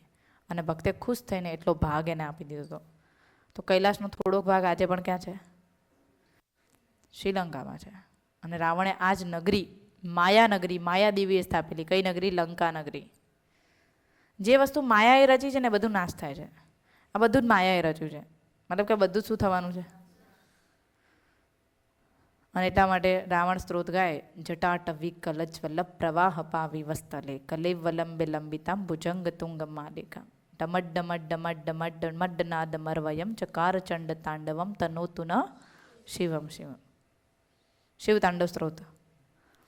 આ શિવ તાંડવ સ્ત્રોત ઉપરથી લઈને દક્ષિણ સુધી બધા જ ગાય છે. બિકોઝ રાવણ શ્રીલંકામાં હતો તો એવું નહીં ભારત ફર્યો નહીં, રાવણ બધી જગ્યાએ ગયેલો છે. આસામમાં જઈને તપ કર્યું છે રાવણે, ખબર તમને? બોલો. એટલે લંકાના લોકો ભારત આવે કોઈ બહુ મોટી વાત નહીં, અને આવે છે. તો ભારત અને શ્રીલંકા વર્ષોથી જોડાયેલું છે રામાયણ કાળથી. અને આવું ચિત્ર તમને અહીંયા જોવા મળે છે કઈ ગુફામાં? રાવણની ખાઈ ગુફામાં. ઓકે, ગુફા નંબર 14. ગુફા નંબર 15 અવતારવાદના, વિષ્ણુના અવતારના અહીંયા સરસ મજાના સ્કલ્પચર્સ છે. That is what is known as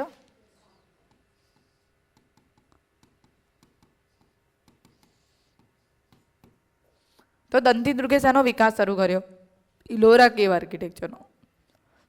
ગુફા નંબર 16 જેને કહેવાય છે કૈલાશ મંદિર.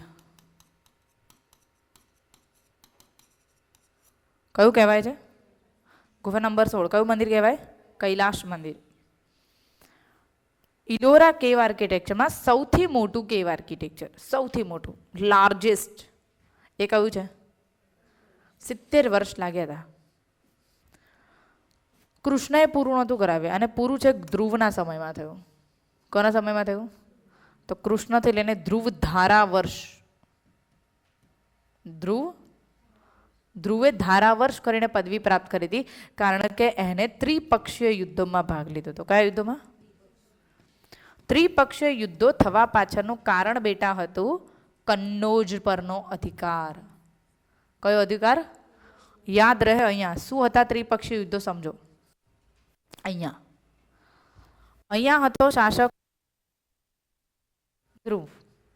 કયા વંશો રાજા? રાષ્ટ્રકૂટ. અહીંયા કયો વંશ હતો? પાલ વંશો રાજા હતો. કયો પાલ? ધર્મપાલ. અહીંયા હતો પ્રતિહાર વંશ. પ્રતિહાર વંશનો રાજા હતો નાગભટ્ટ. શું નામ છે? અને અહીંયા હતો આયુધ વંશ. હિમાચલ પ્રદેશ મંડી ખબર પડે ને? હિમાચલ પ્રદેશ મંડી, એમાં આયુધ વંશ હતો. કયો વંશ હતો? ચક્રાયુદ્ધ અને ઇન્દ્રાયુદ્ધ કરીને રાજા છે. ચક્રાયુદ્ધ અને ઇન્દ્રાયુદ્ધ કરીને રાજા છે. અને અહીંયા જે આવે ને કન્નૌજ આવે. કયું આવે? કન્નૌજ. આ બધાને આ રૂપકડી બાઈ જોતી હતી. નામ હતું એનું કન્નૌજ. નામ શું હતું એનું? તો ત્રિપક્ષીય યુદ્ધોમાં એક રાજાના સામે 3 નાગ, એક રાજાના સામે 3 નાગ, એક રાજાના સામે 3 નાગ. એક રાજાએ કન્નૌજ પ્રાપ્ત કરવા માટે કેટલા શાસકો જોડે લડવાનું હતું? એટલા માટે એનું નામ શું થઈ ગયું? આટલી જ સહેલી વાત પણ તમારા બુકમાં એટલી કોમ્પ્લેક્સ સમજાઈ છે કે બસ. અને આ બધા જ યુદ્ધમાં એકે બધાને હરાવી દીધા હતા. જેનું નામ હતું એટલા માટેનો ઉપાધિ ધારણ કરી હતી ધારાવર્ષ. આટલી જ વાત ખાલી ત્રિપક્ષીય યુદ્ધમાં યાદ રાખવાની. ઓકે, ત્રિપક્ષીય યુદ્ધ થવા પાછળનું કારણ નીચેનામાંથી ભારતનું કયું ક્ષેત્ર હતું? કન્નૌજ. ગઢવાલ ક્ષેત્રમાં ભાગ લીધો આ યુદ્ધ. રાજસ્થાનમાંથી પ્રચાર, આ બાજુથી પાલ અને અહીંયાથી Dhruv. Is it clear? Okay, આના બધામાં સૌથી બધા પર ભારી કોણ પડ્યું? એટલા માટે શું કહેવાય? ઓકે, ધ્રુવ અને ગોવિંદ આ બંને ત્રિપક્ષીય યુદ્ધનો ભાગ રહ્યા છે. ધ્રુવ અને બંને ભાગ રહ્યા છે. ઇઝ ઇટ ક્લિયર આટલું? ઓકે, હવે આ બધા યુદ્ધો કર્યા બરોબર. ભાઈ આ ભાઈ શાંતિ પ્રાપ્ત કરે કે નહીં? બાપાઓને યુદ્ધ કરતા જોઈ જોઈને ભાઈ કેટલો કંટાળી ગયો કે મગજ જે છે ફરી ગયું આખું, કે જિંદગી આખી શું યુદ્ધો કરવા માટે પેદા થયા છો? એ તો ભાઈ જેના માથે ટપલી દાવ થતો હોય ને એને જ ખબર પડે, હે કે નહીં? ઘરમાં બેઠા બેઠા અહિંસાની વાત કરી બહુ જ સારી લાગે. સેના સરહદ પર જાવ ખબર પડે કે જ્યારે પોતાની બાજુવાળા વ્યક્તિ જે હોય એના પર સામેથી ગોળી છૂટે ને પતી જાય ત્યારે એ જે લાગણીનું છેદન થાય ને બધું છિન્ન ભિન્ન થઈ જાય. સરહદ પર જેના બાપા ગયા હોય અને બાપાને પાકિસ્તાનવાળાના હુમલાથી કોઈક એક હુમલાના કારણે એના બાપા મરી ગયા હોય, પછી શું એ છોકરો બદલો લેવા માટે આર્મીમાં જોઈન ના થાય? થાય જ. અહિંસાની વાતો જે છે ને ધાર્મિક સંસ્થાનોમાં જ શોભે છે, સરહદો પર શોભતી નથી. અને એટલા માટે અખો બોલે ભાષાને શું વળગે ભૂર, રણમાં જીતે તે સૂર. જે કામ તલવાર કરી શકે કલમ ના કરે, જે કલમ કરે એટલે બંને પોતપોતાની જગ્યાએ. એટલે બહુ હોશિયારી મારવાની. આમ હું તો સાચું જ કહું, હે ને? વાસ્તવિકતામાં જીવવાનું, ખોટી પેલી વડૈયું નહીં મારવાની, હે ને? અહિંસા અહિંસા કરીને જ્યાં ઠોકવા પડે ત્યાં ઠોકવા જ પડે. ઓકે ઓકે, તો મેં તમને કીધું આને ઇલોરાનું મંદિર બનાવ્યું, ધ્રુવે ભાગ લીધો, ધારાવર્ષ કહેવાયો. આ કયું મંદિર છે? ઇલોરાનું કૈલાશ મંદિર. આ કૈલાશ મંદિરનો કહેવાય પ્રવેશ દ્વાર. 2 માળનું મંદિર છે. કેટલા માળનું મંદિર છે? કેટલા માળનું મંદિર છે? તો કૈલાશ મંદિર કેટલા માળીય છે? દ્વિમાળીય છે. કેટલા ભાગમાં વિભાજિત છે? 3 ભાગમાં. અર્ધમંડપ, મુખ્ય મંડપ અને ગર્ભગૃહ. ગર્ભગૃહની ઉપરનો ભાગ શિખર કહેવાય. તો મસ્ત મજાનું શિખર જો 5 માળનું છે. કેટલા માળનું? તો કૈલાશ મંદિરનું શિખર કેટલા માળનું છે? ઉપરના ભાગને સ્તુપિકા કહેવાય. આ ભાગને શું કહેવાય? તો અહીંયા મસ્ત મજાની સ્તુપિકા બનાવી છે. પછી ગણો 1 2 3 4 ને 5 મંદિર છે. કેટલા મંદિર? તો પંચાયતન શૈલી કહેવાય. શું કહેવાય? ફરી વખત ગણો 1 અને આ 5મું મુખ્ય મંદિર થયું કે નહીં? તો કેટલા મંદિર છે? ભલે ને વાહે ઊભા હોય પણ 4 તો છે ને. તો કઈ શૈલી કહેવાય? પંચાયતન શૈલી. ઉપરના ભાગમાં તમે આ જુઓ બરાબર, આમ 1 2 3 અને 4 રિંગ છે. ચોથી રિંગ અહીંયા વચ્ચે છે. તો આ યુગ છે. શું છે? સૌથી વધારે સમયની અવધિ સતયુગની હતી. સતયુગ સૌથી લાંબો હતો. એનાથી ઓછો સમયગાળો ત્રેતાયુગનો, એનાથી ઓછો સમયગાળો, અને સૌથી ઓછો સમયગાળો કળિયુગનો. સૌથી ઓછી અવધિ માણસની જીવવાની અને યુગની કળિયુગની છે. તો એ ભયંકર છે. જેમ જેમ જેમ સમય વીતતો જશે કળિયુગ પોતાનું વિકરાળ સ્વરૂપ ધારણ કરતો જશે. માણસને એમ પ્રશ્ન થશે કે અમે જીવીએ છીએ જ કેમ? હા, અમારું જીવવાનું વજૂદ શું છે? શું અમે આ બધું કરવા અહીંયા આવ્યા છીએ? સવારમાં ઉઠીને લેક્ચર હાથ પડે ત્યારે હોઈ જાઓ. એના માણસે પોતાની જાત ઉપર જ પ્રશ્ન થાય. એનું નામ કળિયુગ. જીવનનો ઉદ્દેશ્ય કંઈ દેખાય નહીં, એનું નામ કળિયુગ.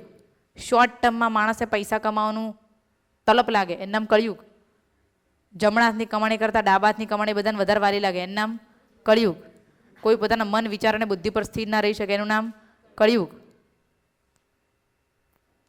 જ્યાં લોકોને છુપી રીતે કર્મ કરતા કરતા દેખાડો કરવો વધારે ગમે, એનું નામ કળિયુગ. જ્યાં સત્યવાન માણસો ગરીબ હોય અને જૂઠા માણસોની બોલબાલા હોય એનું નામ કળિયુગ. અને એટલા માટે કાગડા મોતી ચૂને અને હંસલા કાંકરા ખાય એનું નામ, જ્ઞાની માણસો કાંકરા ખાય અને કાગડા જેવા માણસો મોતી ખાય. એટલે લોકોને કાળો વ્યક્તિ સારો લાગે, કાળો એટલે રંગમાં નહીં, કાળો કામ સારો લાગે. અને પેલો નીતિ કમાણી વાળો મૂર્ખ કહેવાય. ના ગોડા આટલું સારું કરી તું તારું શું કરી લેવાનું છે એવું લાગે, તેનું નામ કળિયુગ. જેમ મર્યાદાઓને લાંઘીને લોકો એકબીજાની સાથે સંકળાય એનું નામ કળિયુગ. આ બધા જ લક્ષણો કળિયુગના છે. મુન્ની બદ નામ હુઈ પે બાપ દીકરી ડાન્સ કરે એનું નામ કળિયુગ હે ના. દીકરી ખાલી 6 કે 7 વર્ષની થાય ત્યાં સુધી બાપ એને ભેટી શકે, પછી દીકરીને બાપ ક્યારેય ભેટતા નથી. વિદાય વખતે પણ મર્યાદા છે રડવાની અને ભેટવાની બાપ દીકરી વચ્ચે. પણ અત્યારે તમે જુઓ એના જાહેરમાં બાપ સાથે કિસિંગ કરતા ને બધા ફોટા આવે એનું નામ Kaliyug. I love my daddy. It's not love, it's a lust. Love અને લસ્ટમાં ભેદ જ લોકોને નહીં ખબર પડતી. એના પણ C so B aware about this much of the things. આ બધું જ થઈ રહ્યું છે એનું નામ શું ચાલી રહ્યું છે કળિયુગ. પણ આપણે આપણું જીવન સતયુગી બનાવવાનું, સમજ્યા? પૂર્ણ રીતે નહીં બનાવી શકે બિકોઝ દાનવોની કમી નથી. ઓકે, પણ just try to focus.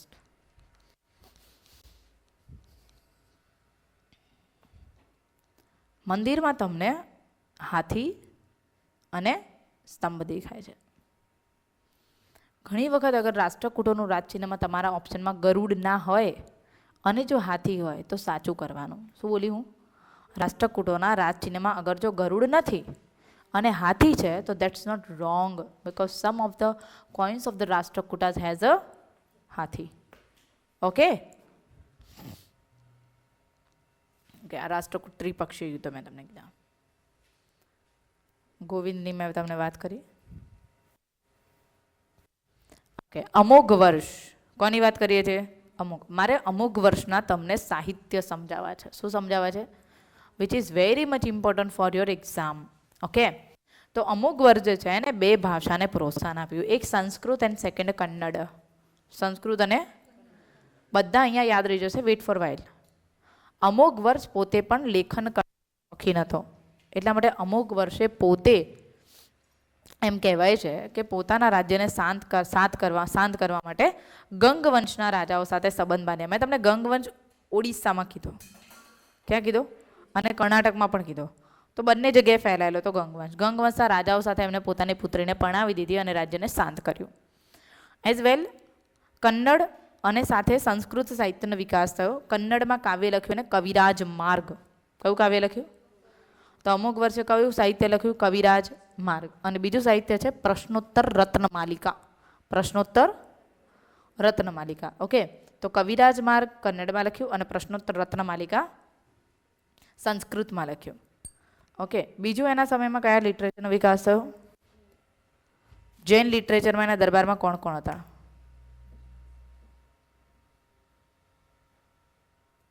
Okay, તેના દરબારીમાં પહેલા છે જીન સેન. કોણ છે? જીન એટલે જૈન ધર્મમાં જે આદિ છે તેવા. સૌથી આદિનાથ એટલે જીન છે, સૌથી આદિ જીન. તો જીન સેન આદિ પુરાણ. જીન સેન આદિનાથ સૌથી જૂના જીન છે. તો આદિ પુરાણ જીન સેન. કવિરાજ માર્ગ અમોઘ વર્ષ. પ્રશ્નોત્તર રત્નમાલિકા અમોઘ વર્ષ પોતે. દેન મહાવીર સ્વામીનું ગણિત બહુ સારું હતું. તો મહાવીરાચાર્યએ લખ્યો ગણિત સાર સંગ્રહ. શું લખ્યો? મહાવીર સ્વામી મહાવીરાચાર્યએ શું લખ્યું? ગણિત સાર સંગ્રહ. શાક્ટાયન નામના વ્યક્તિ હતા. આનું ઓલરેડી પ્રશ્ન પૂછાઈ ગયેલો છે. શાક્ટાયને લખ્યું અમોઘ. શું લખ્યું? તો અમોઘ વર્ષનું જીવન કોણે લખ્યું છે? શાક્ટાયને લખ્યું છે. યાદ રહે કોણે લખ્યું છે? તો 4 વ્યક્તિ લિટરેચરમાં યાદ રાખવાના. એક શાસક પોતે. કોણ? અમુક વર્ષ. બીજો મહાવીરાચાર્ય મહાવીર સ્વામીનું ગણિત બહુ સારું હતું, તો ગણિત સાર સંગ્રહ. જીન સેને શું લખ્યું? આદિ પુરાણ. અને શાક્તાયને લખ્યું અમોઘ વૃત્તિ. કઈ બે ભાષાને પ્રોત્સાહન મળ્યું? કન્નડ અને સંસ્કૃત. કન્નડ અને, ઇઝ ઇટ ક્લિયર? અને અમુક વર્ષે કેવી રીતે દેહ ત્યાગ કર્યો હતો? અચ્છા, ગંગવંશના રાજા સાથે સંબંધ હતા, અને મેં તમને વાત કરી કે ગંગવંશ કર્ણાટકમાં પણ હતો અને ઓડિશામાં પણ હતો. કર્ણાટકમાં એક રાજા છે જેનું નામ છે રાજમલ ચોથો. કોણ? એના એક મંત્રી હતા જેનું નામ છે ચામુંડરાય. કર્ણાટકના રાજા રાજમલ ચોથાના મંત્રી ચામુંડરાયે 11મી-12મી સદીની આસપાસ ભરતેશ્વર બાહુબલીની મૂર્તિ બનાવડાવી. કઈ મૂર્તિ? ભરતેશ્વર બાહુબલી, જેની પર દર 12 વર્ષે અભિષેક થાય છે. કેટલા વર્ષે દર? તો ભરતેશ્વર બાહુબલીની મૂર્તિ કયા વંશના રાજાના મંત્રીએ બનાવી હતી? ગંગ વંશના રાજા રાજમલ ચોથાના મંત્રી ચામુંડરાય. ઓકે ઓકે, આગળ આપણે વાત કરીએ ઇન્દ્ર. આ વંશના અંતિમ રાજાઓની વાત કરીએ તો અંતિમ રાજામાં આવે છે ઇન્દ્ર અને પછી કૃષ્ણ. ઇન્દ્ર જે છે એના સમયમાં નિવાસી આવ્યો હતો. જો દંતીદુર્ગમાં આપણે એવું ભણ્યા કે અરબોને ફટકાર્યા હતા દંતીદુર્ગે અને હિરણ્ય ગર્ભ યજ્ઞ કર્યો હતો. એટલે અરબો હવે કહે કે ભાઈ હવે માર નહીં ખાવો, ફ્રેન્ડશીપ કરી લો. તો દંતીદુર્ગે ફટકાર્યા ઇન્દ્રએ, તો અહીંયા આવ્યો અલ મસૂદી. કોણ આવ્યો? તો અરબ ટ્રાવેલર અલ મસૂદી કોના સમયમાં આવ્યો હતો? ઇન્દ્રના દરબારમાં. અને ઓબ્વિયસલી ઇન્દ્ર જે છે એની ચર્ચા અલ મસૂદીએ કરી છે, જે અરબથી આવ્યો હતો. અંતિમ શાસક હતો કૃષ્ણ ત્રીજો. કોણ હતો? એના સમકાલીન 3 કન્નડ કવિ છે જેને કન્નડ સાહિત્યના ત્રિરત્ન કહેવાય છે. નામ યાદ રાખવાનું, પાંપા પોન્ન રન્ના. શું? પાંપા, એને કન્નડ સાહિત્યના શું કહેવાય છે? ત્રિરત્ન. કવિ પંપા, પોન્ના અને રન્ના. કન્નડ સાહિત્યના શું કહેવાય છે? કવિ પોન્ન જે છે એને શેની રચના કરી બેટા? શાંતિ પુરાણની રચના કરી. શેની રચના કરી? કન્નડમાં. સો કન્નડ ભાષાના જૈન સાહિત્યનો વિકાસ અમુક વર્ષ અને એના પછીના શાસકોમાં થયો. Yes or yes? યસ. આટલી વસ્તુ યાદ રાખો. કયા વંશમાં? રાષ્ટ્રકૂટ વંશ. Is it clear? ઓકે, આટલું જ રાષ્ટ્રકૂટમાં કરો, બાકી કંઈ ના કરો. રાષ્ટ્રકૂટનો ના વહીવટ કરો, ના રાજકીય કોઈ કાર્ય કરો, કંઈ જ ના કરો. આઈ ટોલ્ડ યુ કંઈ ના કરો મતલબ કે આટલું આવડે ને, આટલું મેં તમને સમજાયું એટલું તો મગજમાં બેઠી ગયું. એક તો લિટરેચર કરવાનું અને રાજાના યુદ્ધ બુદ્ધ થોડું ઘણું હોય કરવાનું, અને સ્થાપત્ય.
આગળ જઈએ.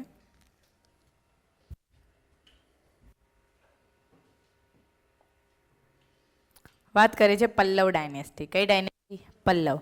પલ્લવો જે હતા ને એ આમ 6ઠ્ઠી થી 7મી સદીની અંદરમાં હતા. કઈથી? 6ઠ્ઠી 7મી સદી. પલ્લવ બહુ મહાનતમ સામ્રાજ્ય કહેવાયું છે પલ્લવનું.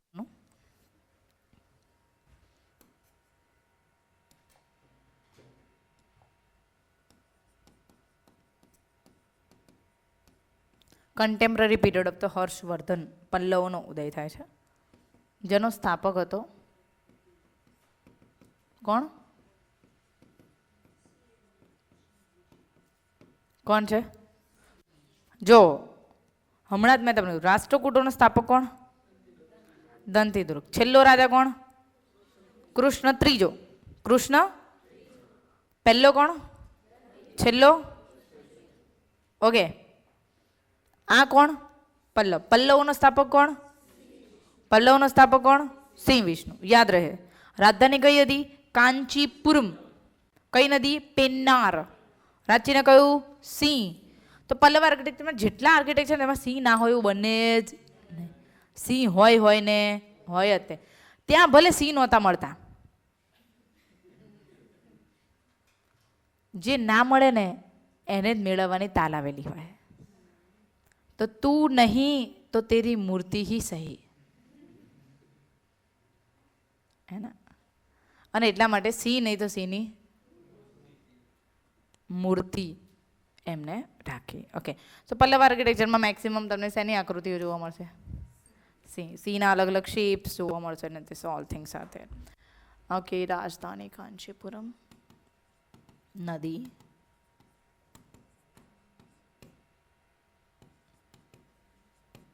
પેન્નાર,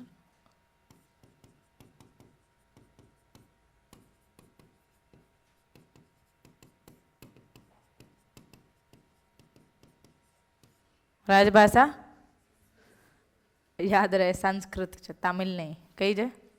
તે લોકોએ કઈ ભાષાને પ્રોત્સાહન આપ્યું હતું? સંસ્કૃતને પ્રોત્સાહન આપ્યું. Okay fine. સ્થાપક છે સિંહ વિષ્ણુ. આ સિંહ વિષ્ણુ જે છે એ ગાદી પર બેઠો ને આ લોકો કોણ હતા એનો ઉલ્લેખ આપણને તાલગુંડાનો અભિલેખ આપે છે. તો પલ્લવોની પ્રથમ માહિતી આપે ઇન્સ્ક્રિપ્શન.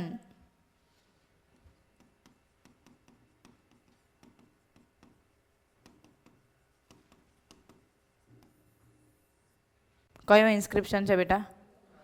તાલગુંડા અભિલેખ છે. Is it clear to you? Yes.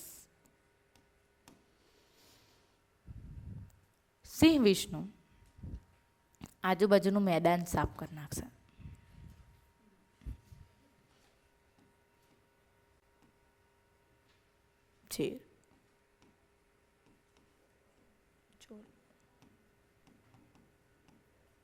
બધાને હરાવ્યા. બધાને હરાવ્યા એટલે એને એમ થઈ ગયું કે હમ પુષ્પરાજ है पुष्पा नाम सुन के फ्लावर समझाए क्या? बोले फायर है. बोले फायर नहीं है, वाइल्ड फायर है. तो इसने बोला कि भाई हम तो अवनी का सिंह है. अवनी એટલે પૃથ્વી, સિંહ એટલે સિંહ જ કહેવાયેલા. તને બિરુદ પ્રાપ્ત કર્યું અવની સિંહ. કયું બિરુદ? તમારા બુકમાં લખ્યું છે અવની સિંહ. પણ કોઈ પણ ટાઇટલ્સ હોય ને એ કોઈ મીનિંગ હોય તો જ એ ધારણ કરે. તો આને પોતાના તો બિરુદ પ્રાપ્ત કર્યું સિંહ. ઓકે. હવે પૃથ્વીને ધારણ કરે એટલે વરાહ. પૃથ્વીને ધારણ કરીને કયા અવતારે? તો આ ભાઈએ પોતાની જાતને વરાહનો અવતાર ગણ્યા. યાદ છે ને? કંઈ પણ ગણ્યા. તને વરાહ ગુફા મંદિર બનાવડાવ્યું. શું બનાવડાવ્યું? વરાહ ગુફા મંડપ. યાદ રહે? કયો મંડપ?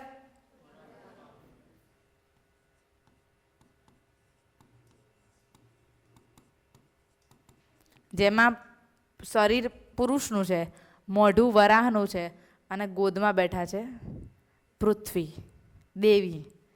કોઈક પુરુષ દેવીને ગોદમાં ઉચકીને ઊભો જ કેવો લાગે? પણ આ રાજા છે, બધું જ સારું લાગે. ઓરી કંઈ પણ કરે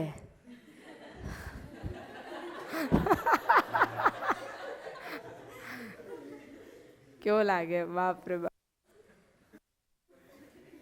બધી હિરોઈન લાગે ફોટો કેમ પડાવી લેતી હશે આવા જોડે? કશું જ કરતો નથી. મને એમ થાય કંઈ જ કરતો નથી, ખાલી ફોટા જ પડાવે છે. મજા. અને એનું પહેરવાનું ફેશન ગણે છે. ફેશન સો એ ને એક પેલી ઉર્ફી આઈ થોટ વોટ આઈ અરે બોલિવૂડમાંથી પહેલા કોઈને આમ તડી પાર કરવા ને તો બેન કરી નાખવા જોઈએ એમ.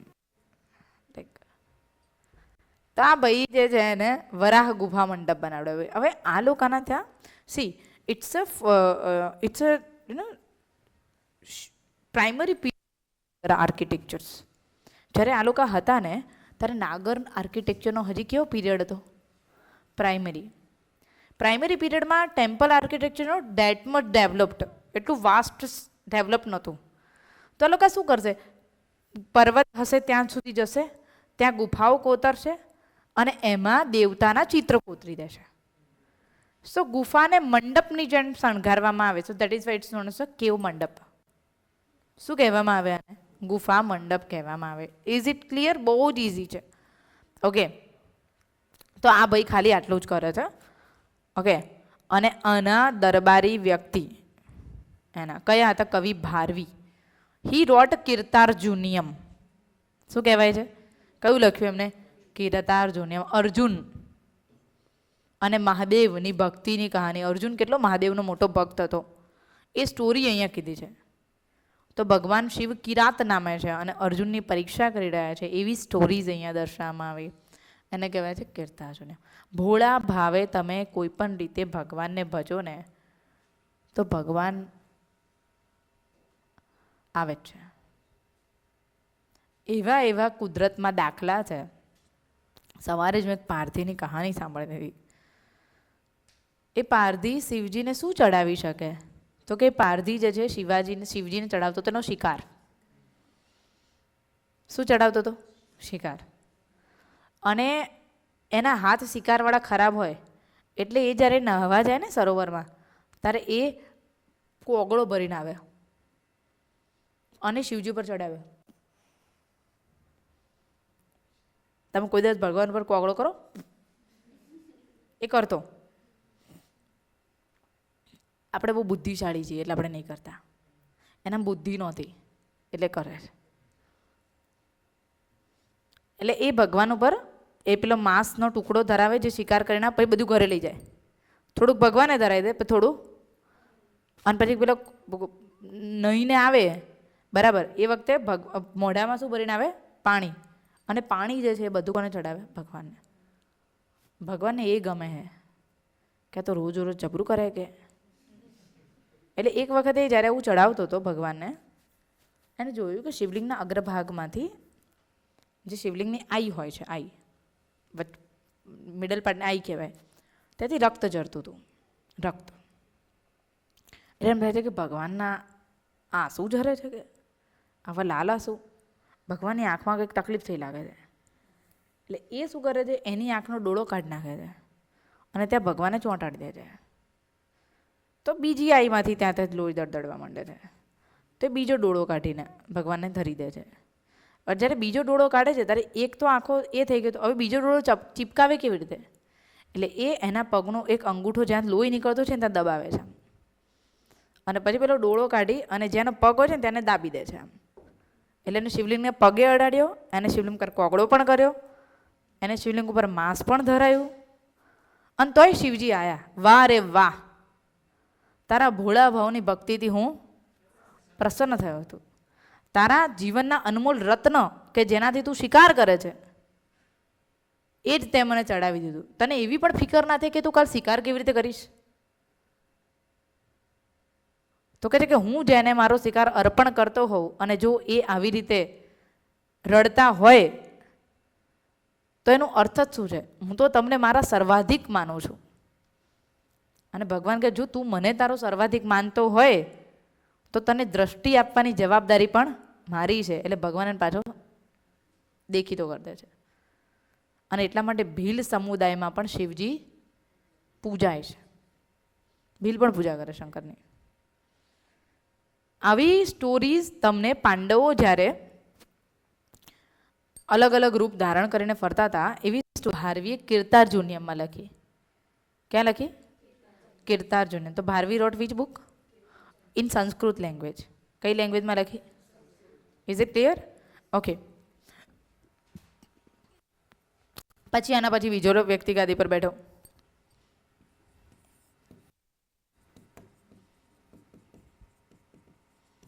નામ શું છે? મહેન્દ્રાદિત્ય. મહેન્દ્રાદિત્ય એના પછીનો શાસક હતો. મહેન્દ્રાદિત્ય જે છે એને મહેન્દ્રાદિત્ય પહેલા તો યાદ રાખજો કે એ પોતે બહુ મહાન લેખક હતો. હી રોટ અ બુક, વન પ્લે, કે જેમાં એને ધર્મના જે કહેવાતા રક્ષકો હતા એ રક્ષકો કેવી રીતે ધર્મને મેન્યુપ્યુલેટ કરે છે એની ચર્ચા એમણે અહીંયા કરેલી. સો મહેન્દ્રાદિત્ય રોટ પ્લે. કયું નાટક લખ્યું મહેન્દ્રાદિત્ય? મત્ત વિલાસ પ્રહસન. શું? મત્ત વિલાસ પ્રહસન. ગાંજો પીતા સાધુ એમ કે દારૂ ખોટો છે.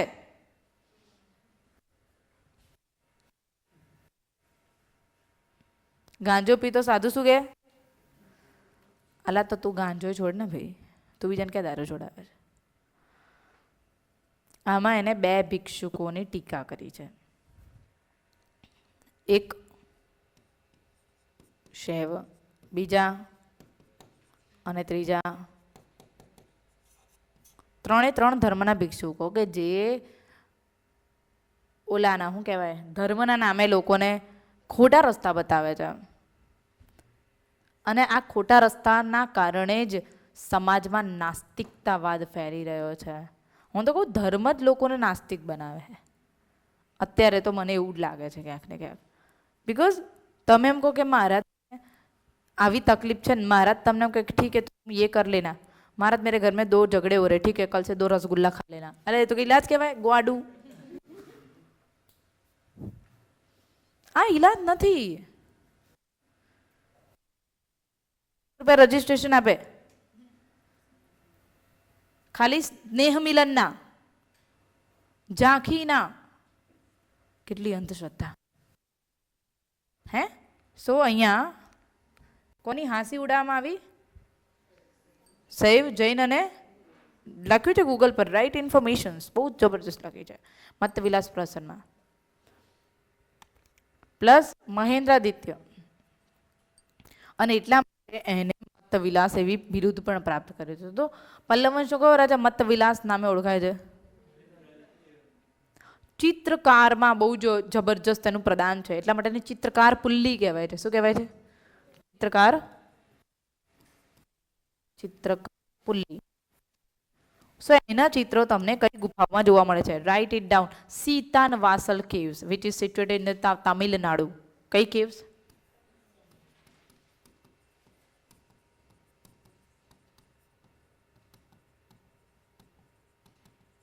સીતાન વાસલ ગુફા સ્થાપત્યમાં તમને કયા રાજાનું પ્રદાન જોવા મળે? મહેન્દ્રાદિત્ય. તમિલનાડુમાં આવેલી છે સીતાન વાસલ. તો ઓબ્વિયસલી આ જે ગુફાઓ હશે તેમાં 2 ધર્મનું પ્રદાન હશે, એક હિન્દુ, બીજું જૈન. ઓકે, હિન્દુ અને જૈન. કઈ ગુફા? સીતાન વાસલ. ફાઇન. ઓકે. મત્ત વિલાસ, ચિત્રકાર પુલ્લી આવા બિરુદે પ્રાપ્ત કરે છે. હવે આ બિચારો હારો બેઠો હતો અને હળી કરવા માટે આવ્યો પુલ્લુ.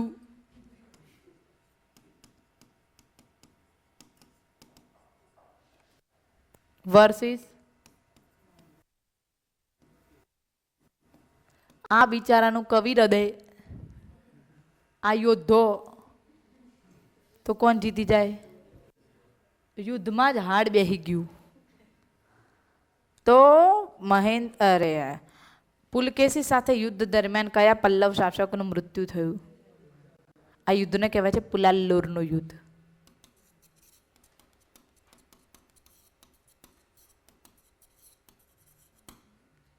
કયું યુદ્ધ કહેવાય છે? પુલ્લાલુરનું યુદ્ધ. Is it clear? અલ્લુ અર્જુનનું યુદ્ધ નહીં.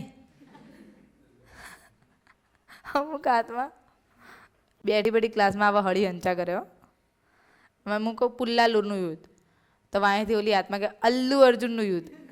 મેં તો પુષ્પા તુમ ફાયર હો તો મેં વાઇલ્ડ ફાયર હે. તો પ્લીઝ હે ને that's war is known as a Pullalur war. Okay, તમારી બુકમાં નહીં લખ્યું, ડોન્ટ વરી અબાઉટ ઇટ ને. સો અહીંયા ધ્યાન આપો. આમાં આ યુદ્ધને કયું યુદ્ધ કહેવાય? પુલાલુર વોર કહેવાય છે.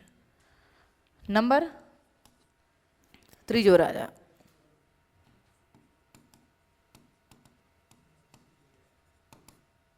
नरसिंह वर्मन पहलो.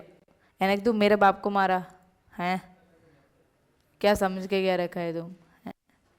बोले ये धर्मेंद्र है तो हम सनी देओल है.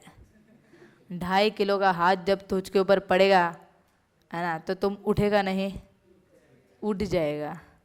सो दैट इज वाई इसने आते ही किसको ठोका? पुलकेशी सेकंड को. एक बार नहीं, कितनी बार? 2 बार. एक કહેવાય બે ક્ષેત્ર છે અહીંયા, એટલા માટે અહીંયા પેરિયાલનું યુદ્ધ કહેવાય છે ને. કયું યુદ્ધ? અને બીજું યુદ્ધ કહેવાય સુરમારનું યુદ્ધ. તો પેરિયાલ અને સુરમાર યુદ્ધ કોની કોની વચ્ચે થયા? પુલકેશી અને नरसिंह वर्मन. जहाँ पे ये आदमी ना उठ गया और ये हाँ वातापी कौंड कहलाया. वातापी के शासक को हराने वाला शासक वातापी. तो पल्लव वंश कया राजाए वातापी कौंड नो बिरुद्ध प्राप्त कर्યું? नरसिंह वर्मन. ओके, એને કીધું एरिया है कांची कांची कांची. ये कांची नहीं है. मैं बली नहीं हूं, महाबली हूं. और महाबलीपुरम का ये नगर है, कांचीपुरम नहीं. कौन सा पुरम? तो ने कांचीपुरम નું નામ બદલીને શું કરી નાખ્યું? શું કરી નાખ્યું? महाबलीपुरम. અને કોણે महाबली નું વિરુદ્ધ પ્રાપ્ત કર્યું? महाबली. और इसको बोलता है महामल्ल. क्या? तो महाबलीपुरम, महामल्लपुरम. महाबलीपुरम अथवा तो महामल्लपुरम એને કહેવાય છે. તો Kanchipuram is also known as Mahabalipuram और महामल्लपुरम. Okay fine. तो यहाँ पे इसने अपने ये जो युद्ध किए है उसको बोला कि हमने कोई नॉर्मल युद्ध नहीं किया, हमने तो भाई महाभारत किया है. क्या किया है? तो हमारे युद्ध में एक होगा किसका रथ? अर्जुन ने કહેવાય છે, સોરી, ધર્મરાજનો રથ. પહેલા રથ કોનો રથ છે? અથવા તો ને કહેવાય છે બીજો રથ એને બનાવડાવ્યો, ત્રીજો રથ એને બનાવડાવ્યો. અર્જુન જેને વિવાહ કરીને લાવ્યો હતો, દ્રૌપદી બીજા 2 પુરુષને પણ વરીતી, નકુલ અને સહદેવનો રથ. પછીનો રથ વૈષ્ણવ, વૈલય, કુટ્ટય રથ, જેને વિષ્ણુનો રથ કહેવાય છે. કોનો રથ કહેવાય છે? એની આગળ ગણેશ રથ. ગણપતિ હોય ને પહેલા, અને ગણપતિ કોની આગળ બે, કોની વાહે બેહે? પિંડારી. પિંડારી એટલે શિવ. આ રથ અત્યારે નથી, એક્સટિંક્ટ થઈ ગયો. ખાલી આટલા જ રથ છે. ગણો, 7 રથોના સમૂહને કહેવાય. ઓકે, તો હવે આને સપ્ત પેગોડા કેમ કહેવાય છે હું તમને કાલે કહીશ. What's the reason? પેગોડા એટલે રથ, સપ્ત એટલે 7નો સમૂહ. ઓકે, હવે આવતીકાલે છે ને મારા દીકરાના સ્કૂલમાં પ્લે છે. સો એનો પ્લેનો ટાઈમિંગ છે 9:30 થી 11:30 પોણા 12 સુધી. So it not possible for me કે હું તમારો સવારનો 11 વાગ્યાનો ક્લાસ મેન્ટેન કરી શકું.